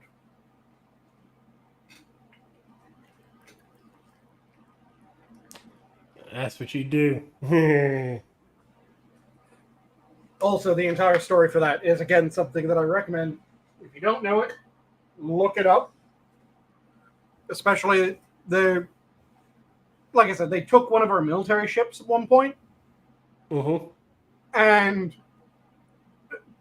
3 guys from our Navy and a bunch of mercenaries went to steal it back. It was glorious. It's ridiculous. I highly recommend, if you are a fan of history, if you want to learn about where certain things started, especially the don't touch our fucking ships. You know what I realized? Back in the past, America was fucking awesome. Oh, we were just absolute madmen. It's glorious. We come from a lot of mad lads. Yeah. You know, imagine, look, you had to be insane to stand up to what was essentially the greatest power at the time. Mm-hmm. To not only go to the greatest power's greatest enemy and go, hey, you want to fuck up the British with us? Sure, let's do this. If you pay us, we'll fuck with them. Oh shit! We'll fuck with them real good. Shit, okay, let's do this. You know, and then after you won, you send one of the architects of this this new nation as an envoy to the king. This that you just kicked, whose ass you just kicked. Yep. And then you topple a 900-year slaving empire. And you weren't 900-year slaving empire. And you weren't a nation for more than maybe 12, at most 20. Oh, this was late 17, early 18. So you were barely, as a nation, you were barely 30. And our fucking navy was made specifically to go and do that. Again, we are descendants of mad lads. You know, and before anyone says, "Oh, you weren't," I'm using the collective "we" because honestly, as a nation, I claim our founding fathers as minds. Yeah, that's supposed to be the thing about America. America isn't a nation where blood tells. There have been a bunch of people that have tried to make it one like that, but the idea of America at its core was always supposed to be, doesn't matter where the fuck you came from, doesn't matter who the fuck you were, you're here. You're an American. This is how Americans act. This is how Americans do shit. If you act this way, you do shit the same way that we've been, or you come up with a better way of doing shit and then you teach it to the rest of us, fan-fucking-tastic. You're an American goddamn hero. If you want to say that we suck, okay, what nation do you prefer? You can go back. You can fuck off. We can send you there. We have no issues with sending you there. Yeah. You can go to fuck home. You can fuck off. Well, they won't accept me there. Well, then maybe the places that do accept you, you should start trying to root for them, do shit for them, make sure that they are the best. Like, I have no issue with someone that wants to come. Like, you don't come as an invader. You come because you want to come and be a part of it. I have no problem with welcoming anyone into our nation. Yep. Anyone whatsoever. Anyone that comes to the U.S. with the desire to be an American and to live as an American, welcome. You're already an American. This is just a formality. You having to obtain citizenship at that point because you've done the most important part of you came here to be an American, which that is the core of being an American. If you came here for something other than that, I don't really like you that much. And if you were born here and you don't want America to continue being the insane, beautiful bastards that we've been, you hate American culture, you hate American history, you hate American citizens, fuck off. You aren't an American. I know that you were born here. Oh, well, there's more than birth to being an American. Mm-hmm. And that's also why it pisses me off. I get why the change of what birthright citizenship means to America happened. Mm-hmm. And how we got to where we were, where if you're born on American soil, then you're considered an American, because it was a response to Slavery. Post-Civil War. Yeah, but see, that's the problem. It was what it was intended is being misapplied. Yep. And abused. Because it was meant to be that first generation or two of freed slaves, that they were born on American soil, but they weren't born to American citizens, because prior to when they were emancipated, then they weren't citizens. What it should have been is, it should have been worded as anyone who was born on American soil before this date is now an American citizen. Anyone that is born of an American citizen, either an American citizen before this passed, or a newly formed American citizen from this, is an American citizen. Because that's how every other fucking nation does it. You're a citizen if you're born, if you're the child of a citizen. So you're an English citizen if your mother or father were English. It doesn't matter where you were born. Yes. You're a citizen. If you're born in England and neither one of your parents are English, then you aren't an English citizen. You're just someone who was born in England. And that's how America used to be. And then we changed it because we had groups that should have been considered American citizens that weren't considered American citizens. And we were trying to rectify that, but we wrote that change, we wrote that hot fix in the most ham-fisted and pants-shittingly insane fashion.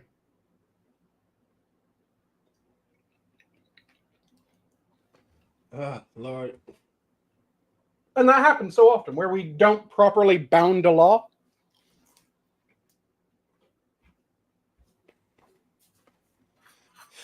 We should have, again, I don't think the government intended it to be misapplied that way.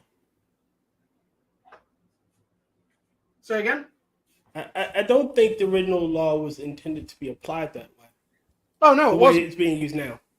Yeah.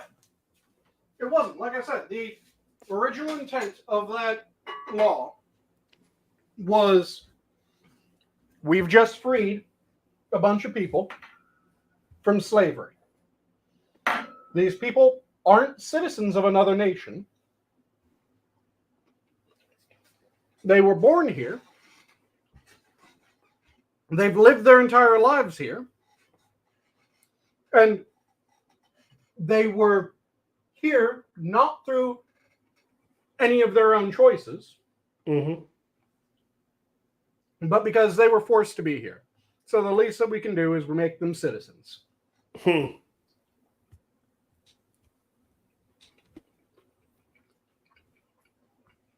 That was the intention.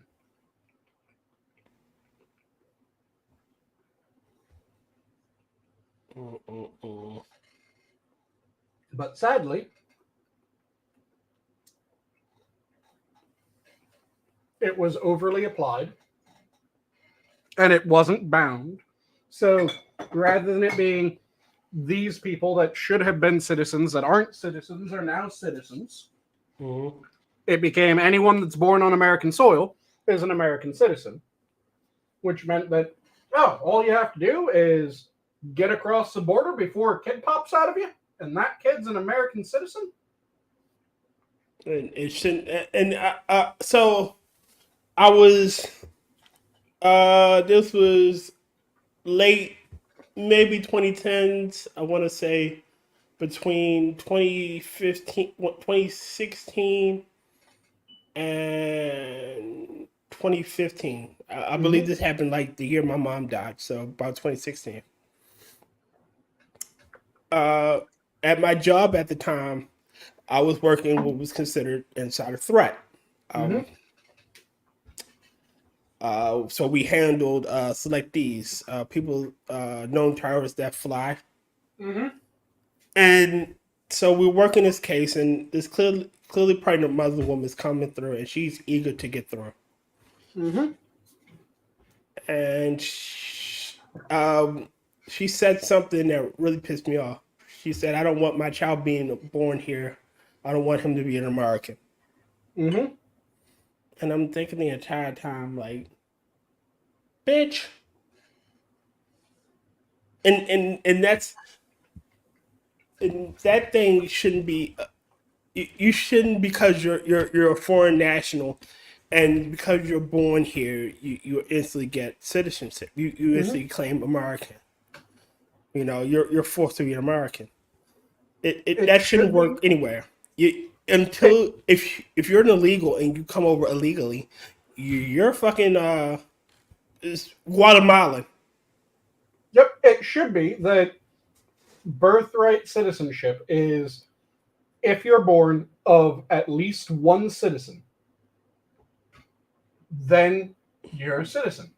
If neither of your parents are citizens, then you aren't a citizen. And then I would have a caveat of if you are between, or if you're younger than X age, and one of your parents naturalizes, then you are also naturalized.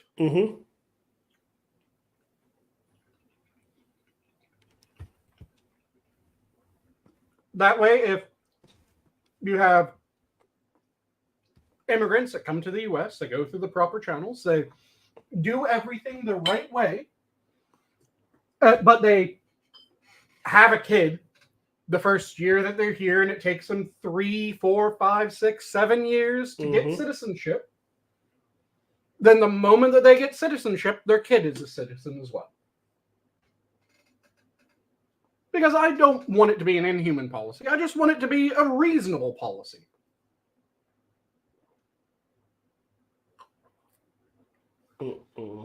So I want it that you actually have to have one of your parents be an American.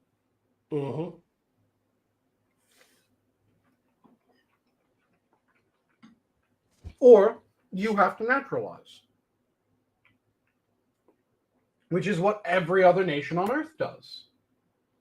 Every other nation on Earth, you have to be born of one of their citizens.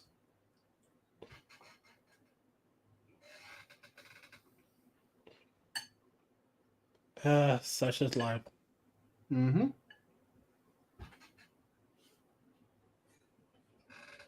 Americans are a rowdy bunch. Yes, we are.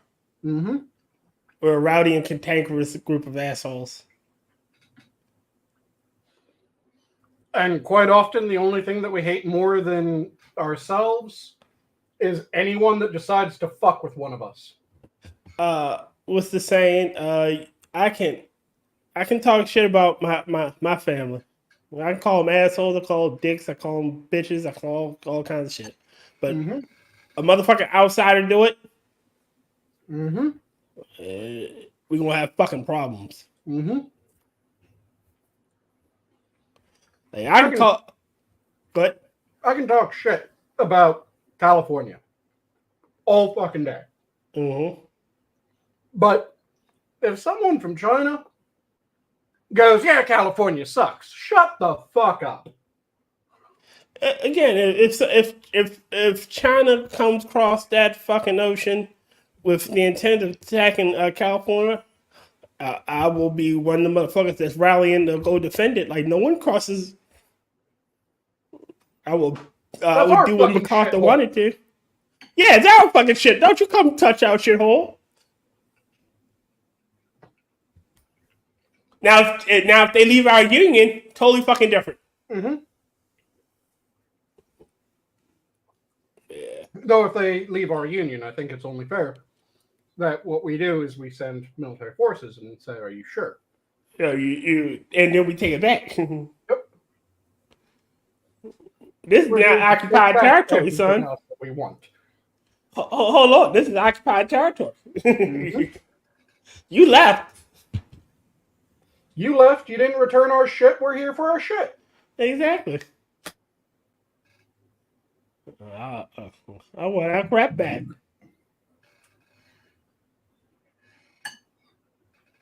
Like no one talks shit. Mm-hmm.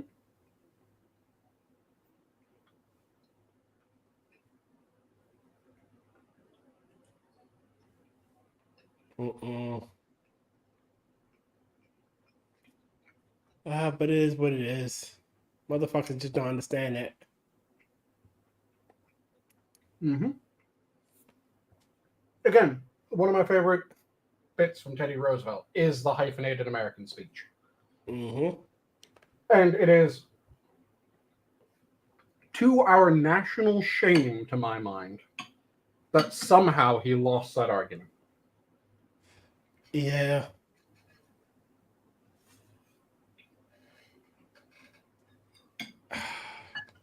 If only we didn't. If only he somehow fucking got that point across. Mm-hmm.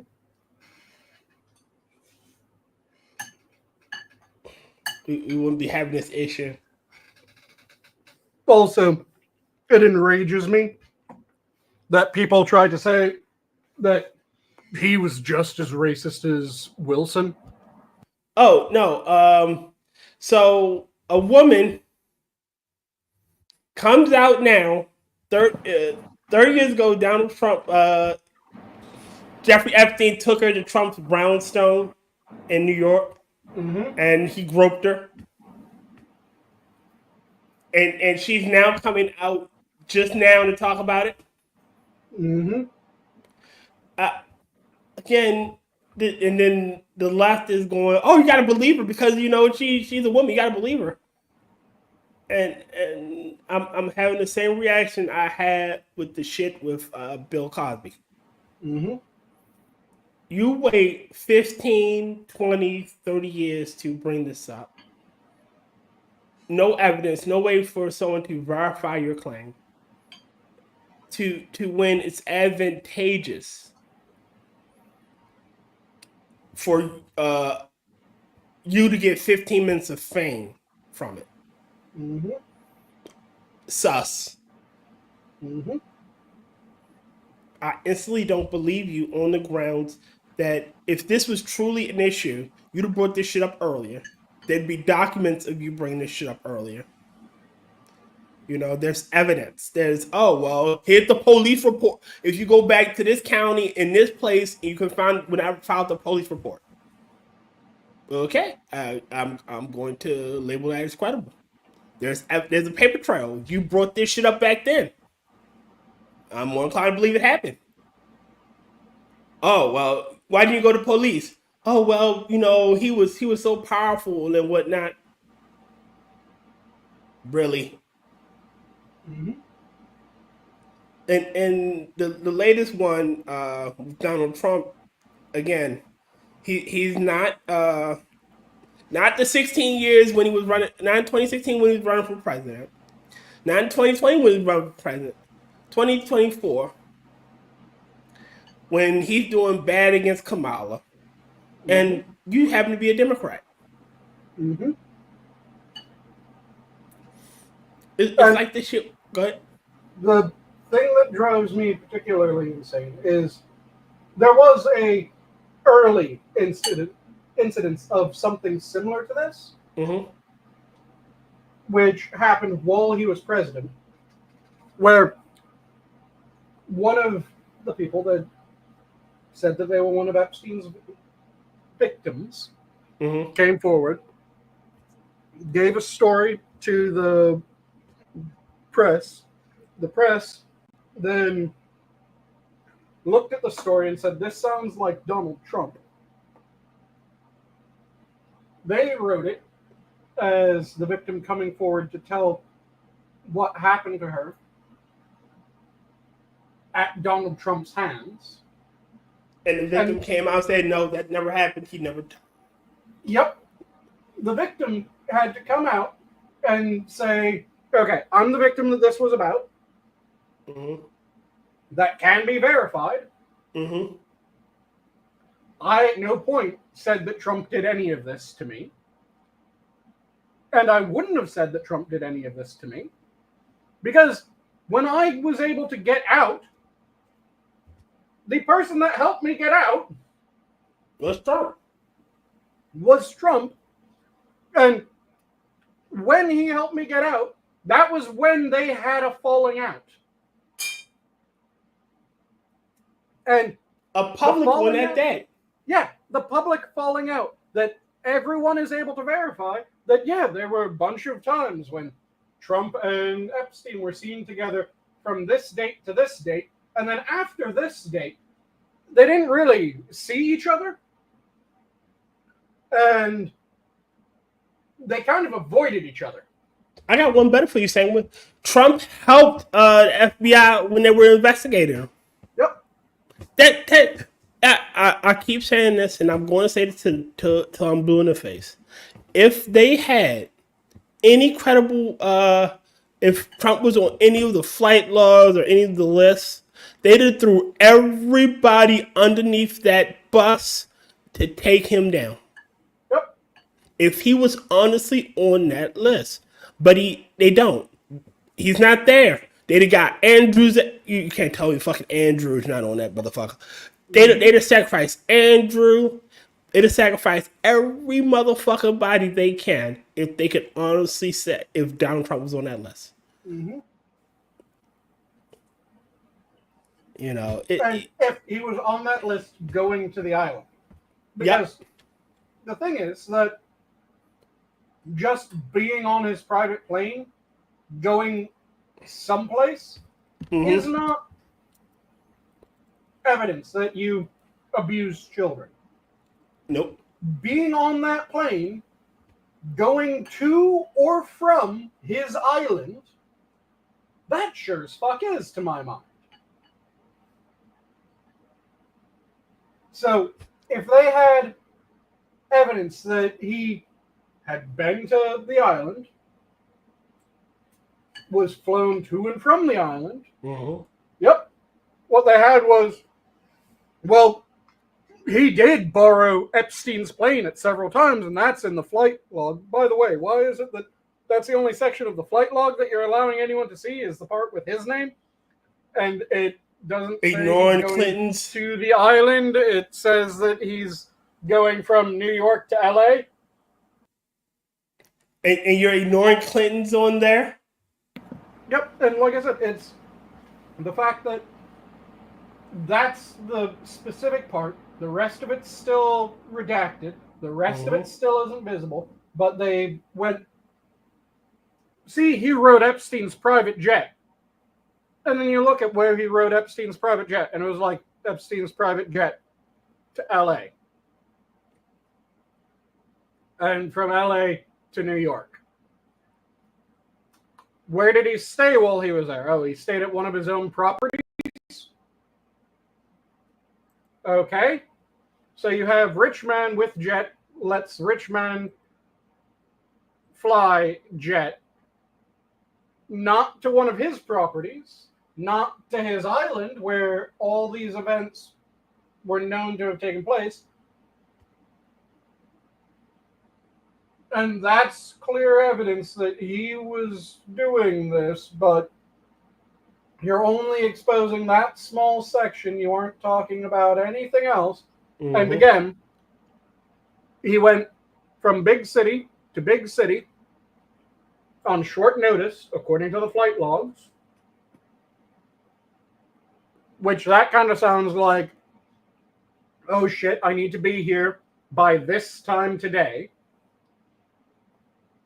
My plane will take a little bit to get ready. Is there anyone that I know who has a plane that's ready? Let me quickly. Oh, your plane's ready? Okay, I'm using your plane. That okay with you? Yep, okay, good. All right, let's do this. Mm-hmm.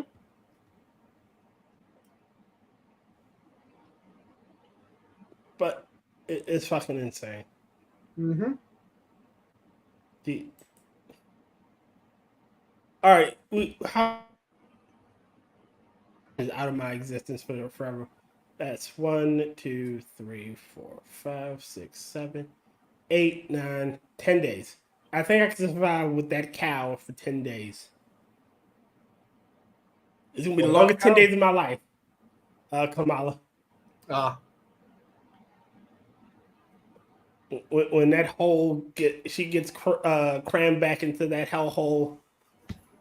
When she goes back to her whorehouse.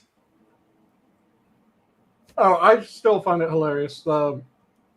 How poorly she reacted when she was actually asked questions and held to get answers from the Oh questions that were asked. shit! Did you see what Charlemagne the God said on CNN? I did not. I heard that he said something, and I meant to watch it after the show. What did he say? So he said he the they always bringing up like how Kamala isn't black and whatnot, Mm-hmm. and Anderson Cooper when he asked like y'all never fact check Trump, y'all always letting Trump get off easy, and I'm listening to this shit, I'm like, are we having the same? Are we living in the same country, bro? Because that's not how any of this shit works. Wait, so who was saying that Trump never gets Charlemagne the fact God, checked? Charlemagne the God said that Kamala never gets fact checked.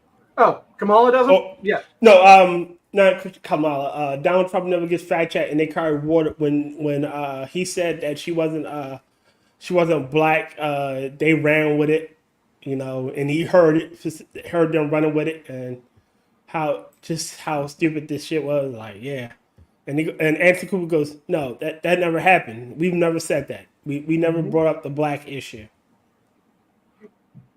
Yep. Yeah. Because they live in a counterfactual reality. Yes. It's the same.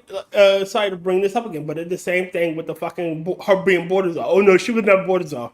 Here you are saying Biden tapped her as border czar. Nope, that's Yep. not real. Are we living in the same fucking reality? Yep. Or, like I said, at the start of the show when we were talking, Mm-hmm. and I started to say it, and then I immediately blanked as I went to say it. It was, God damn it! I hate when that happens. You You start to say something, and then right as you're about to say it, forget it. it's just that part of your brain blue screens for a second.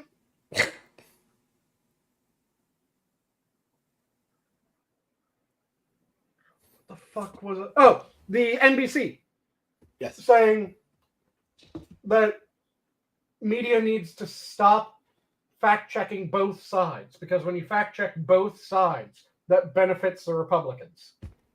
Because they know that fucking Kamala is insane. And And go ahead. there's lies that are constantly repeated, and they've been repeated so often that even the news stations that still repeat them have fact checks of them saying, nope, this actually didn't happen. One of my favorite things to do is whenever someone says, well, Trump said that both sides were good people and he was referring to the Nazis, is pulling up CNN's fact check of CNN saying, well, no, he didn't actually say this. It wasn't necessarily what he said. It's the spirit behind it. No, don't try to jump, bitch. Oh, no. CNN's Oh no, I'm talking about the person that fact check of CNN when it came to that is surprisingly decent last I pulled it up. Now they might change it, but it was surprisingly decent where they went, well, this isn't true. Here's the exact quote. Here's the bit immediately after the section of the quote that everyone leaves off. And here's the rest of the information about this. Mm-hmm. And everyone's going, or rather, so here's the information about it. They say that this was what he said. This isn't what he was saying. This is actually what he was saying. This is the exact context. Then they also did a fact check of Trump has never once separated himself from white supremacists and the Proud Boys and shit. Called, and what am I trying to say? Not called off, but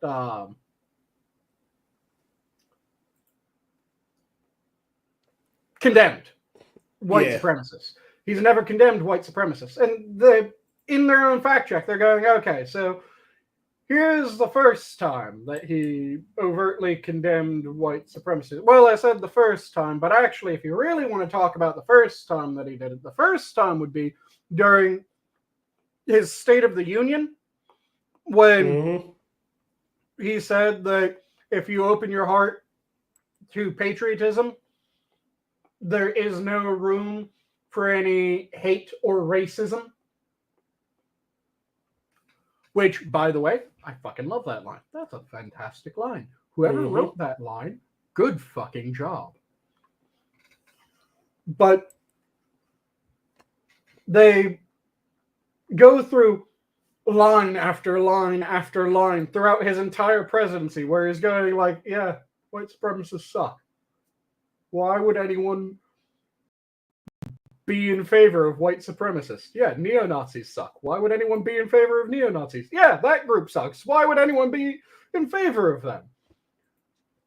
And again, it is a CNN fact check where they're fact checking shit that CNN on their news station says.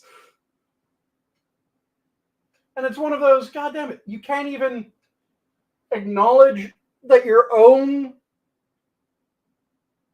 company has acknowledged that you're lying when you say this. And it's my favorite thing to bring up anytime that someone does that, because I will pull up the link to it and I'll go, okay, so you're saying that he said this. And I'll always pull up the same handful of sources from it. I'll do a PolitiFact. I'll do a factchecker.com. I'll do a Snopes, and then I'll do a CNN, because those sources definitely aren't pro-Trump propaganda. And all of them go, yeah, he didn't actually say that.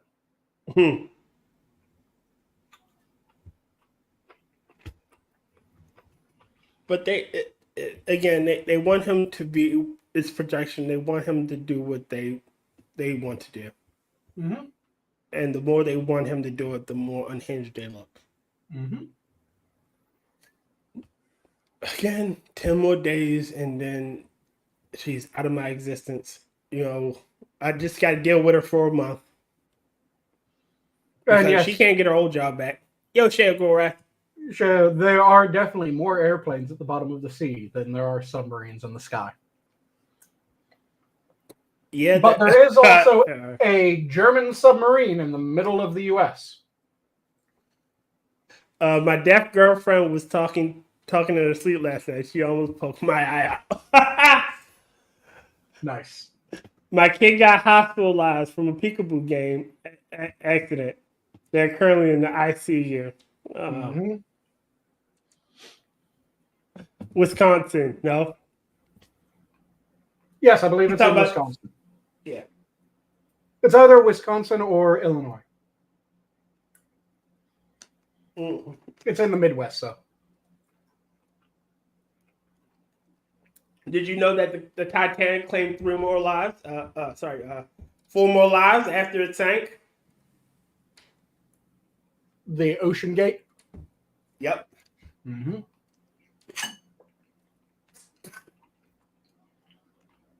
It's sanity of it all. Like, why would someone want to? I get the historical significance of going down there, but why would someone want to do that? Like, that's fucking insane. Same reason people still climb Mount Everest to say that they did. Pop goes the billionaires. Sorry, measles. Though I still feel sorry for Brian Blessed now that I've mentioned Mount Everest. Brian Blessed. English actor. Did you ever see? Yes, he was. Oh, He in the first run of Blackadder. He is yes, the king. he's the king. Are you retarded? Yes, the giant, jovial English actor. Who He's remember had- this terrible priest? Who? The Archbishop of Canterbury. He has, for decades, had this goal of summiting the tallest mountains in the world. Mm-hmm. And he's done, I believe, every one of them except for Everest. He has tried Everest 3 times. He hasn't reached the top. And it's not because he had to turn around. It's because all 3 times he's found someone half dead. God damn, he's 88. And he's, each of the 3 times, upon finding someone half dead, brought them back down the mountain by himself. To the point that they could be rescued. But then didn't have enough time to try to challenge the summit again. I mean, maybe he's doing the Lord's work by, you know, he's like he's God's Sherpa. Mm-hmm.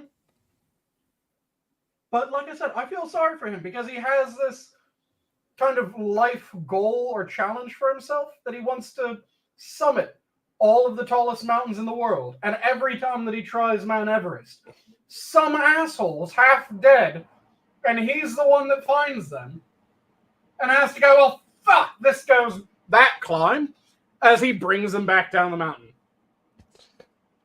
Yeah. I love him as Gunderson. Mm-hmm. Granted, he only has a few voice lines still.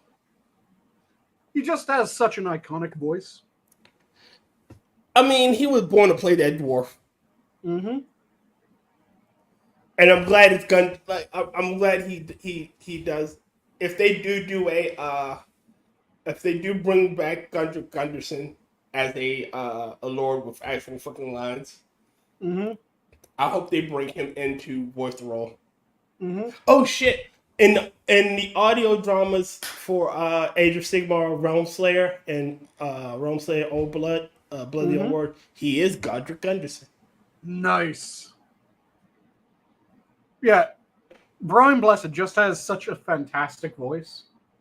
Yes, he It's does. That great, big, rich, booming voice. Yes. And his fucking laugh. Shit, he's in Kingdom Come Deliverance. I didn't know that. Oh, nice. He's also in Evil Genius. He's Red Ivan. Shit, he's in Kingdom Hearts as Clayton. He's the narrator for Vikings Battle of Asgard and Total War Rome Total War Alexander. I haven't played that one. War of Roses. I haven't played that one. He's in I have. Dangerous. It's not very good, but the voices are fantastic. Rome War of Total the Roses. Oh, okay. Oh, all of the Total War games are fun. Some of them are really dated. So I actually enjoyed. I think the one I enjoyed the most and put the most time in probably is between Attila. Granted, I play a lot of Attila and Rome 2. see, for me, it was Rome 1, Mm-hmm. which I really didn't like Rome 2 when it first came out Mm-hmm. because I really loved Rome 1 and Medieval, Mm-hmm. because in those you had to build your own defensive armies. I didn't like the no, you have defensive armies for every area and it's determined by the buildings, not by what you build. Mm-hmm. That annoyed the shit out of me, especially since a lot of the garrison buildings really sucked. Yeah. So it would make me cheese the ever living fuck out of the game, like in Rome 2. Every time that I had a city defense that my army wasn't anywhere near it, I'd cheese the shit out of it. I'd hide my troops within the city blocks so that they were hidden. And the force could never find my people. So I would win. So time ran out. Yeah. So I'd just hide my troops and sit there for 20 minutes on 3 times speed, just watching them not be able to find my people. Which, that isn't good gameplay. They did a better job when it came to their fantasy games of giving you actually usable garrison armies. But in Rome 2, a lot of your garrison armies were like, congratulations, you have 1 group of spearmen and 2 slingers. Use them wisely. Whereas I'm pissed off at so I'm a huge fan of Three Kingdoms. That whole genre, that whole book, so I'm a huge fan. I can have debates about that shit. Pissed off that the game died. I'm pissed. It is the only Three Kingdoms game, not the fucking Three Kingdoms. Mm-hmm. And they, granted, I know why it died off too. The 8 Princes DLC. Mm-hmm. Pissed the entire Chinese fan base. It's considered a faux pas in their. They don't like talking about that whole incident, that whole era of their history. And technically, it's after the Three Kingdoms period. That's not the Three Kingdoms. So it should have never been made. Like, that shit pissed me off. Yeah, it sucks that that game didn't get more done for it. But their fantasy games, those are all quality thus far. I fucking love the Total Warhammer.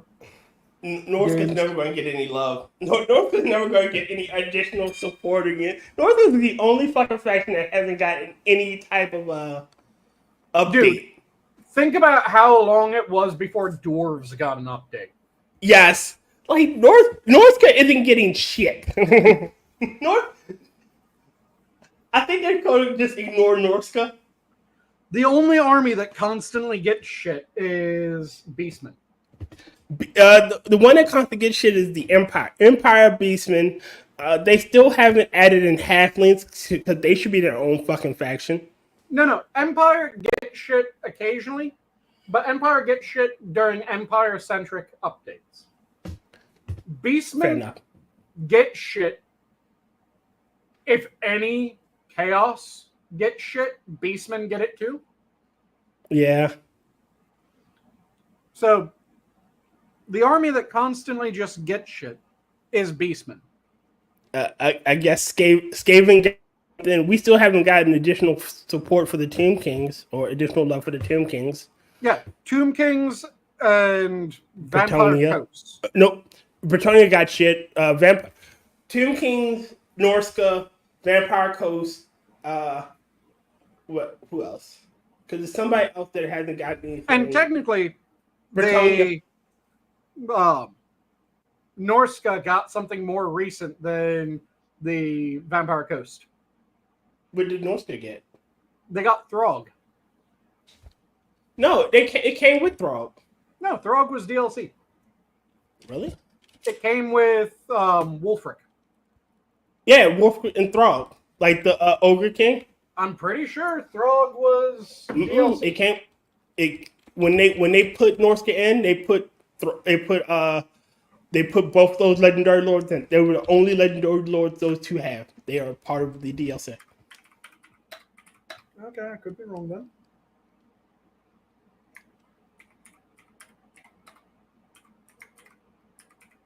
Because that's who I played as for a hot minute when they got the DLC. Okay, yeah, it apparently was just in the Norska DLC. I thought, oh, I know what I was thinking. I was thinking the fucking greenskin dude. Oh, you're talking about Punch because Yeah. he came in with Emerald. Yeah, I was thinking Punch because Punch looks like Throg. Well, he's a goblin that ate an ogre. Yeah, he's a fat ass goblin Yeah, on a mobility scooter. pretty fucking much. He's a goblin that ate a fucking ogre. Mm-hmm. But yeah, so they haven't really got shit. Honestly, they haven't got many DLC to begin with. For 3, they got the Ogre Kingdoms. Wasn't that part of the? I think the Ogre Kingdoms was part of the original down. Yeah, so that was an add-on. Because they got the Champions of Chaos, the Standard Blood for the Blood Gods, the Chaos Dwarves, the Shadow of Change, which give you a Zinch and Yuan Bow, which you should have gotten the fucking Monkey King. Yep. How the fuck are you? Good. I think they're talking about one of the next ones in the pipeline is supposed to be them. But yeah, you have the Chaos Dwarves got added in their own. Mm-hmm. Then you had Throne of Decay with Magnikai. Yes. And, of course, the Coronate factions. Mm-hmm. You had Shadows of Change, which added Yunbo and the Changeling. Yes. You had the Champions of Chaos. Shadows of Change also brought in Baba Yaga. Yeah. Baba Mother Yaga. Ostanka. I just call her Baba Yaga. You had and then Thrones of Decay was Elspeth von Draken for the Empire. Yeah, Termicon and Draken. Yeah. You had the free DLC of Epididymis. Mm-hmm. Then the Ogre Kingdoms, which they only have 2 legendaries still, Greasus and Scrag. Then you have the Champions of Chaos, which added Valkia and Village. Yeah, the Cursley. As well as Azazel and Festus. Yep. And then you had... It was weird that they had to add in they had to add in the villain from the main game as a playable in one of the campaigns as a playable in the Immortal Empires campaign, because they had to add in Be'lakor as a playable. Isn't Be'lakor essentially the villain? Yeah, but he's essentially the customizable demon lord, isn't he? Yeah. No, is Be'lakor? I thought the customizable demon. No, customizable demon lord is the Legion of Chaos, and that is the customizable. Be'lakor is his own. Okay. They must have added him as separate because I do Yeah, believe that's he's added as his own in the Warriors of Chaos faction. okay. Which they Again, should rework that because a couple of the Warriors of Chaos should be sent to their mono gods or should be allowed to be played as mono or undivided.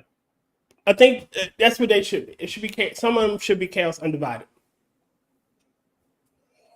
Like, But I'm saying that, like, Valkia, she mhm. should be Corey. She is corn. Or She is cornate. she's listed under Warriors of Chaos, which is undivided. Oh man. I'm saying that she should be either as a Cornite only, or should be Cornate or undivided, and you can pick her in either. Same with Village, only rather than Cornate, should be Zinch. Same with Azazel, only Slaaneshi. Same with Festus, only Nurgle. Nurgle. Right, Papa Nurgle. Yep. Again, they should have added them. Like, I don't understand why they have. All right, don't get me wrong. Yoambo is kind of cool. You know, Oh yeah, he's a hell of a lot of fun. he is essentially Guan Yu from Three Kingdoms. Yep. But the Monkey King and the Changeling have lore. They fought. And then the Monkey King ruled over Grand Cathay for like 100 years or so. He kicked everyone's ass because they pissed him off. He had to come down from his mountain and fucking fuck people up because they were fucking with him. And he just rules for a while and then gets tired and leaves. That's some bullshit. It's a lot of. But I do like having the kind of opposition of Yunbo, who is pretty much order personified, and then the absolute chaotic madness of the Changeling. It's a good oppositional relationship there. I mean, all right. So having, I forget the guy that has the demon inside him that he needs to drink the potion to constantly take over, and I think he got added with talking the Dark Elf. Dark Elf, yeah, makes sense. Adding Falkir, not Falkir, the Dread Legion guy. I can't remember his name. The Dark Elf for the Dread Legion, and adding him. I believe they added him in when they added the Tomb Vampire Coast. I'm trying to find the list. Well, here, let me do what I did another time, because that's just the easier way of looking up the fucking roster. Looking up the game. Got it. Yeah, boot up the game, and then just look at the roster in-game. I don't know why that's easier to look at the roster than to pull it up online. It makes no sense to me either. But when you try to pull it up online, it tries to split it into, well, if you're interested in the races that were released in this game, here's all the ones released in this game. If you want to see the ones released in the other games, go look at their tabs. And it's no. Give me an entire fucking list. Yes. Let me see all of them, all at once. Don't do this. Well, you can look here for this, and then you have to go over here. No. Stop trying to navigate me around your fucking site. Just give me the entire goddamn list. Stop trying to make me look at your UI. Mm-hmm. You know, but him, Emmerich and Punch. So Malice Darkblade. Malice Darkblade. That's the one that had the and then potion. The pirate one was Fellheart. Fellheart. I knew it. Fell. I wanted to say Fellheart. Yeah. You know, Shit, Dark Elf, the Druki got a whole shit ton of love. Yeah, they have 6. Hellbron, Makai, his mother, that's 3. Fellheart, Darkblade, and fucking the Monster Tamer. Yeah, the only ones that quickly. Oh yeah, shit. The only ones that beat the Dark Elves for number of lords is the Lizardmen. Let me quickly double check. I think that's right. Mazamundi, Nakai, the Wanderer. Oh, the Warriors of Chaos and the Lizard Men. Warriors of Chaos have the most, which is also why I think that some of those should be sent to their mono gods. And split them up, yeah. Yeah, because Archeon should be Warriors of Chaos, undivided. Kolic Sun Eater, sure, keep them undivided. Mm-hmm. Sigvald should be Slaneshi. Yes, he should be. Azazel should be Slaneshi. Festus should be Nurgle. Mm-hmm. Valkia should be Khorne. Village should be Zinch. And then Be'lakor undivided. Yeah, that makes sense. Mm-hmm. But that has the most, followed by the Lizardmen, because the Lizardmen have Mazamundi, Ikiclaw, Krokgar, Krokgar, Mazamundi, Tahanawan, Tic-Tac-Toe. I love that name. Yep. Gorok. Yeah. Nakai. And I love how Nakai they need to add an Albion because he needs to be an Albion. The best one though of the lizard folk to my mind is goddamn Vietnam lizard. Tic-Tac-Toe. No. Oxytal. Oh, Oxawaddle. He's a fucking skink. Yeah, he's the chameleon skink. He's the Vietnam lizard. Because everything just becomes welcome to Vietnam, motherfucker, when you're playing that campaign. If you aren't playing him with a shit ton of chameleon skinks, just annoying the shit out of fucking every army that you run into, you're playing him wrong. Mm-hmm. But yeah, let's see. More realms, lords. Because peak army count for him is like 15 chameleon skinks. Then him, 2 to 3 heroes, and then some sort of feral or like Stegodon or something like that. Some big thing that way. If anything's just slightly too fast for your chameleon, you run your chameleon back to the big boys. Your big boys take over the fight, and then you start harassing everything else with your chameleons again. He's an absolute bastard. I love him. Empire has Emperor Carl, Balthazar Get. They have Marcus Wolfhard, Volkmar, and Elspeth. That's 5. We have 5. Fucking L's got Tyrion with 6. Or one of the other ones. Ariel. I fucking love Alathanar. Yep. Altheron the Grim and Emmerich. Yeah, Emmerich. I need to play an Emmerich game because Emmerich just seems gloriously stupid. I would love Nakai. I love Nakai's his model, but I hate his campaign. I fucking hate doing nomad runs. Mm-hmm. Ogre King they only got 2. Yeah, the ogres only have the 2, which they need more. Fucking Tomb Kings need more. Yeah. Yep. But the ogres need more, and they need more in their army because they Yeah. feel like they're a half fleshed out race. Mm-hmm. Tomb Kings, they need more legendary lords, at least 2 more, but their army feels really nice. Yeah, I mean their army feels complete because it's fucking amazing. You can field large armies because you don't have to worry about upkeep. Yep.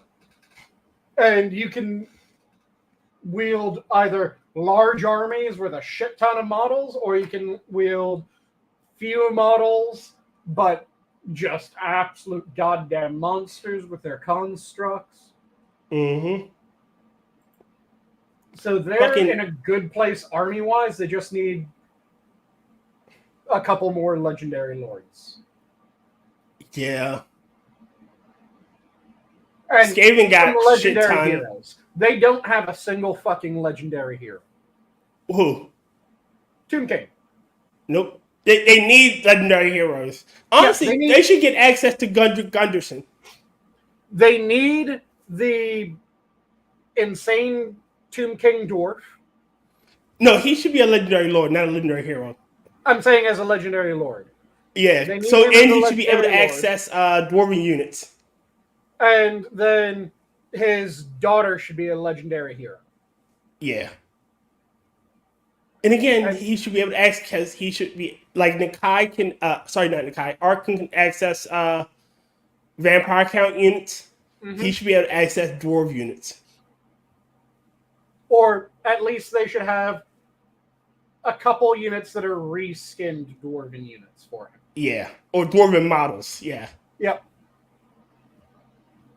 So there are others that are kind of Tomb Kinged dwarves.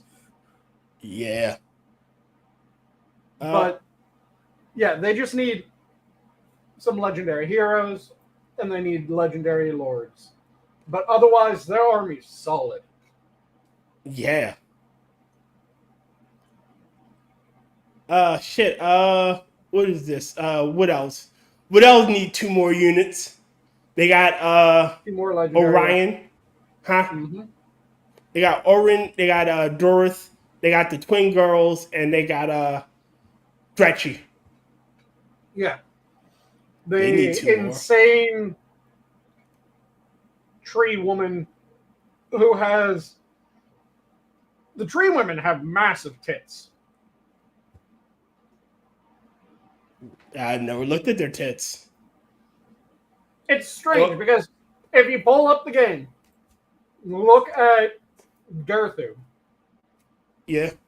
Durthu, just an absolute fucking unit. He's out there stepping on Empire troops. Mm-hmm. Then you click down to Drycha. And Drycha is just like ba-bam. And leaning over so you get an interesting view. Wood tits. Yeah. Drycha is the insane version of those would you pictures of various trees. The evil the nymph those women, yes. Yeah, the trees that look like asses. And then Yeah. there's always the would you. No, you wouldn't, because that bitch would kill you. Well, there's a lot of guys that would just make it better. You do realize that, right? Yes, I know.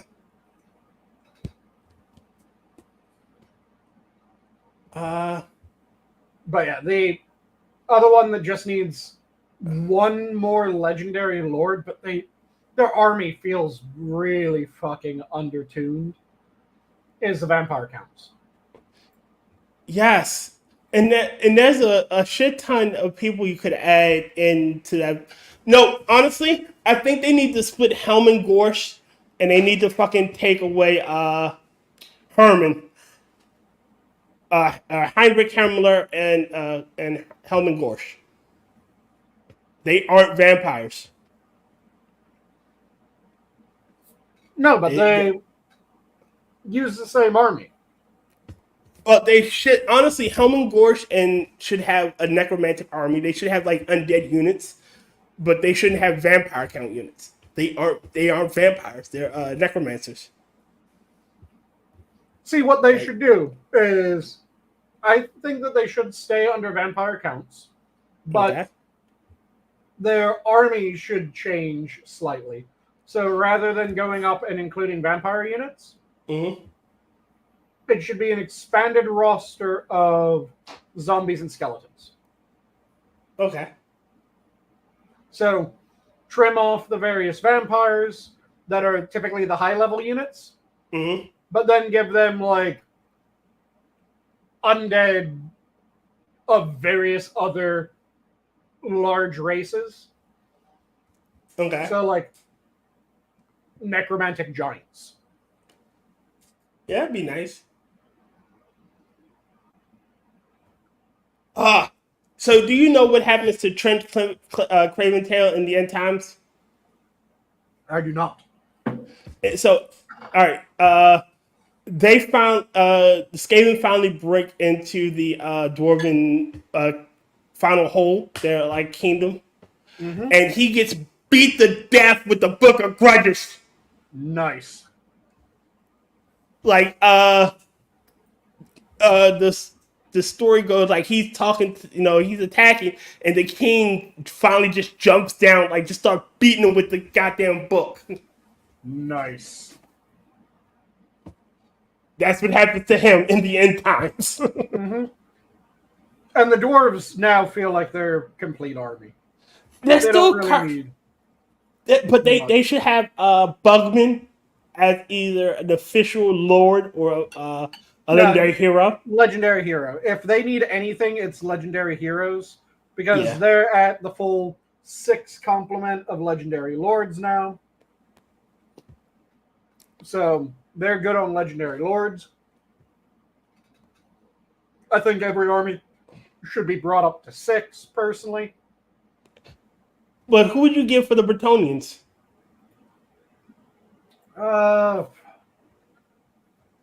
Well, first off, they need to rework one of their heroes because one of their heroes is generic lord, the legendary lord. What, Leon Lecar? No, Ulbrich. Yeah, Albrecht is kind of generic. Lewin has some flavor. Lewin is not just a legendary lord. Well, he's not just a normal lord that's called a legendary lord. He is the He king of has Bretonia. a unique skill tree Okay. that is interesting. Albrecht, unless you go for not DLC, for mods, effectively his skill tree is a normal lord skill tree. There's nothing really to sink your teeth into, which is annoying because he has the most interesting of the Bretonian campaigns. Mm-hmm. He gives you the greatest number of environments that you're allowed to colonize. Mm-hmm. Because he's able to colonize jungles, whereas the rest of them, that is inhospitable to them. And he has some of the nicest buffs. Mm-hmm. All of his knights coming in at +1 level. All of his recruitments for knights being -1 turn. The increased income from ports. And then his buffs for knights as well as peasants. Mm-hmm. Those are all amazing benefits. Also, he bumps down the rank that you need for foot squires. So you can recruit foot squires earlier, which, as Bretonia, you need some foot squires. Who would you give for Zinch?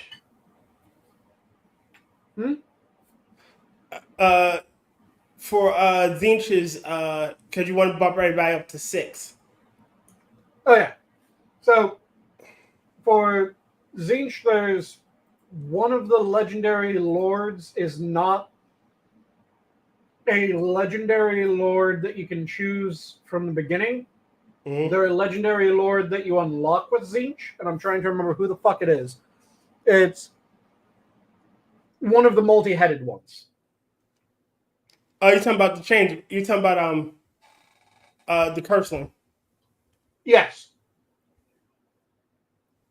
Because I believe he's in Chaos Undivided. Demons of Chaos. Yeah, so he should be bumped over to Tzeentch. Then Words of Chaos, there it is. That brings him up to 3. And then I'm trying to remember who the other major Tzeentchian ones were, because Tzeentch has more than just those 3. He has a shit ton of them. Yeah, so it'll be a matter of deciding which of those should be legendary lords versus which of them should be heroes. Mm-hmm. I really fucking think they should have made the Hound of Tzeentch a fucking legendary lord, and give him a Book of Grudges like ability, where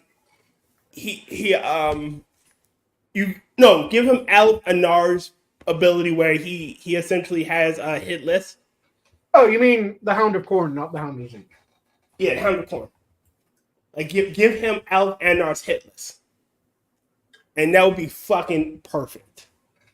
Either Alithanar's hit list or the Enshin Skaven's A target list. Target list, yeah. Yeah, make him another assassin, because his whole mythos is his master tells him hunt, he fucking hunts. Mm-hmm. Like, he has a 100% kill rate. Even if he doesn't get you dead now, he'll get you in the end. Mm-hmm. But yeah, there's heroes that should be, or legendary lords that should be bumped around. There's factions that just need legendary heroes. Because some factions have a lot of legendary heroes. Mm-hmm. Some have fucking none. Yeah. And then all the Order factions share a few legendary heroes. Mm-hmm. And that should be either make it so that there's shared chaos ones, where you can't make it so that like a core knight is shared by all of the mono gods, but you can make it so that all the undivided, so that the undivided can get all of the mono gods, and then you just flush out each of the mono gods, so that each of the mono gods has their hero, and that would be a way of filling out the armies.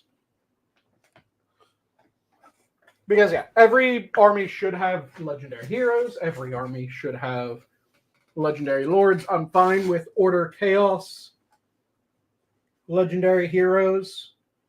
But you should have at least a couple that are special to each race, that aren't just shared. Yeah.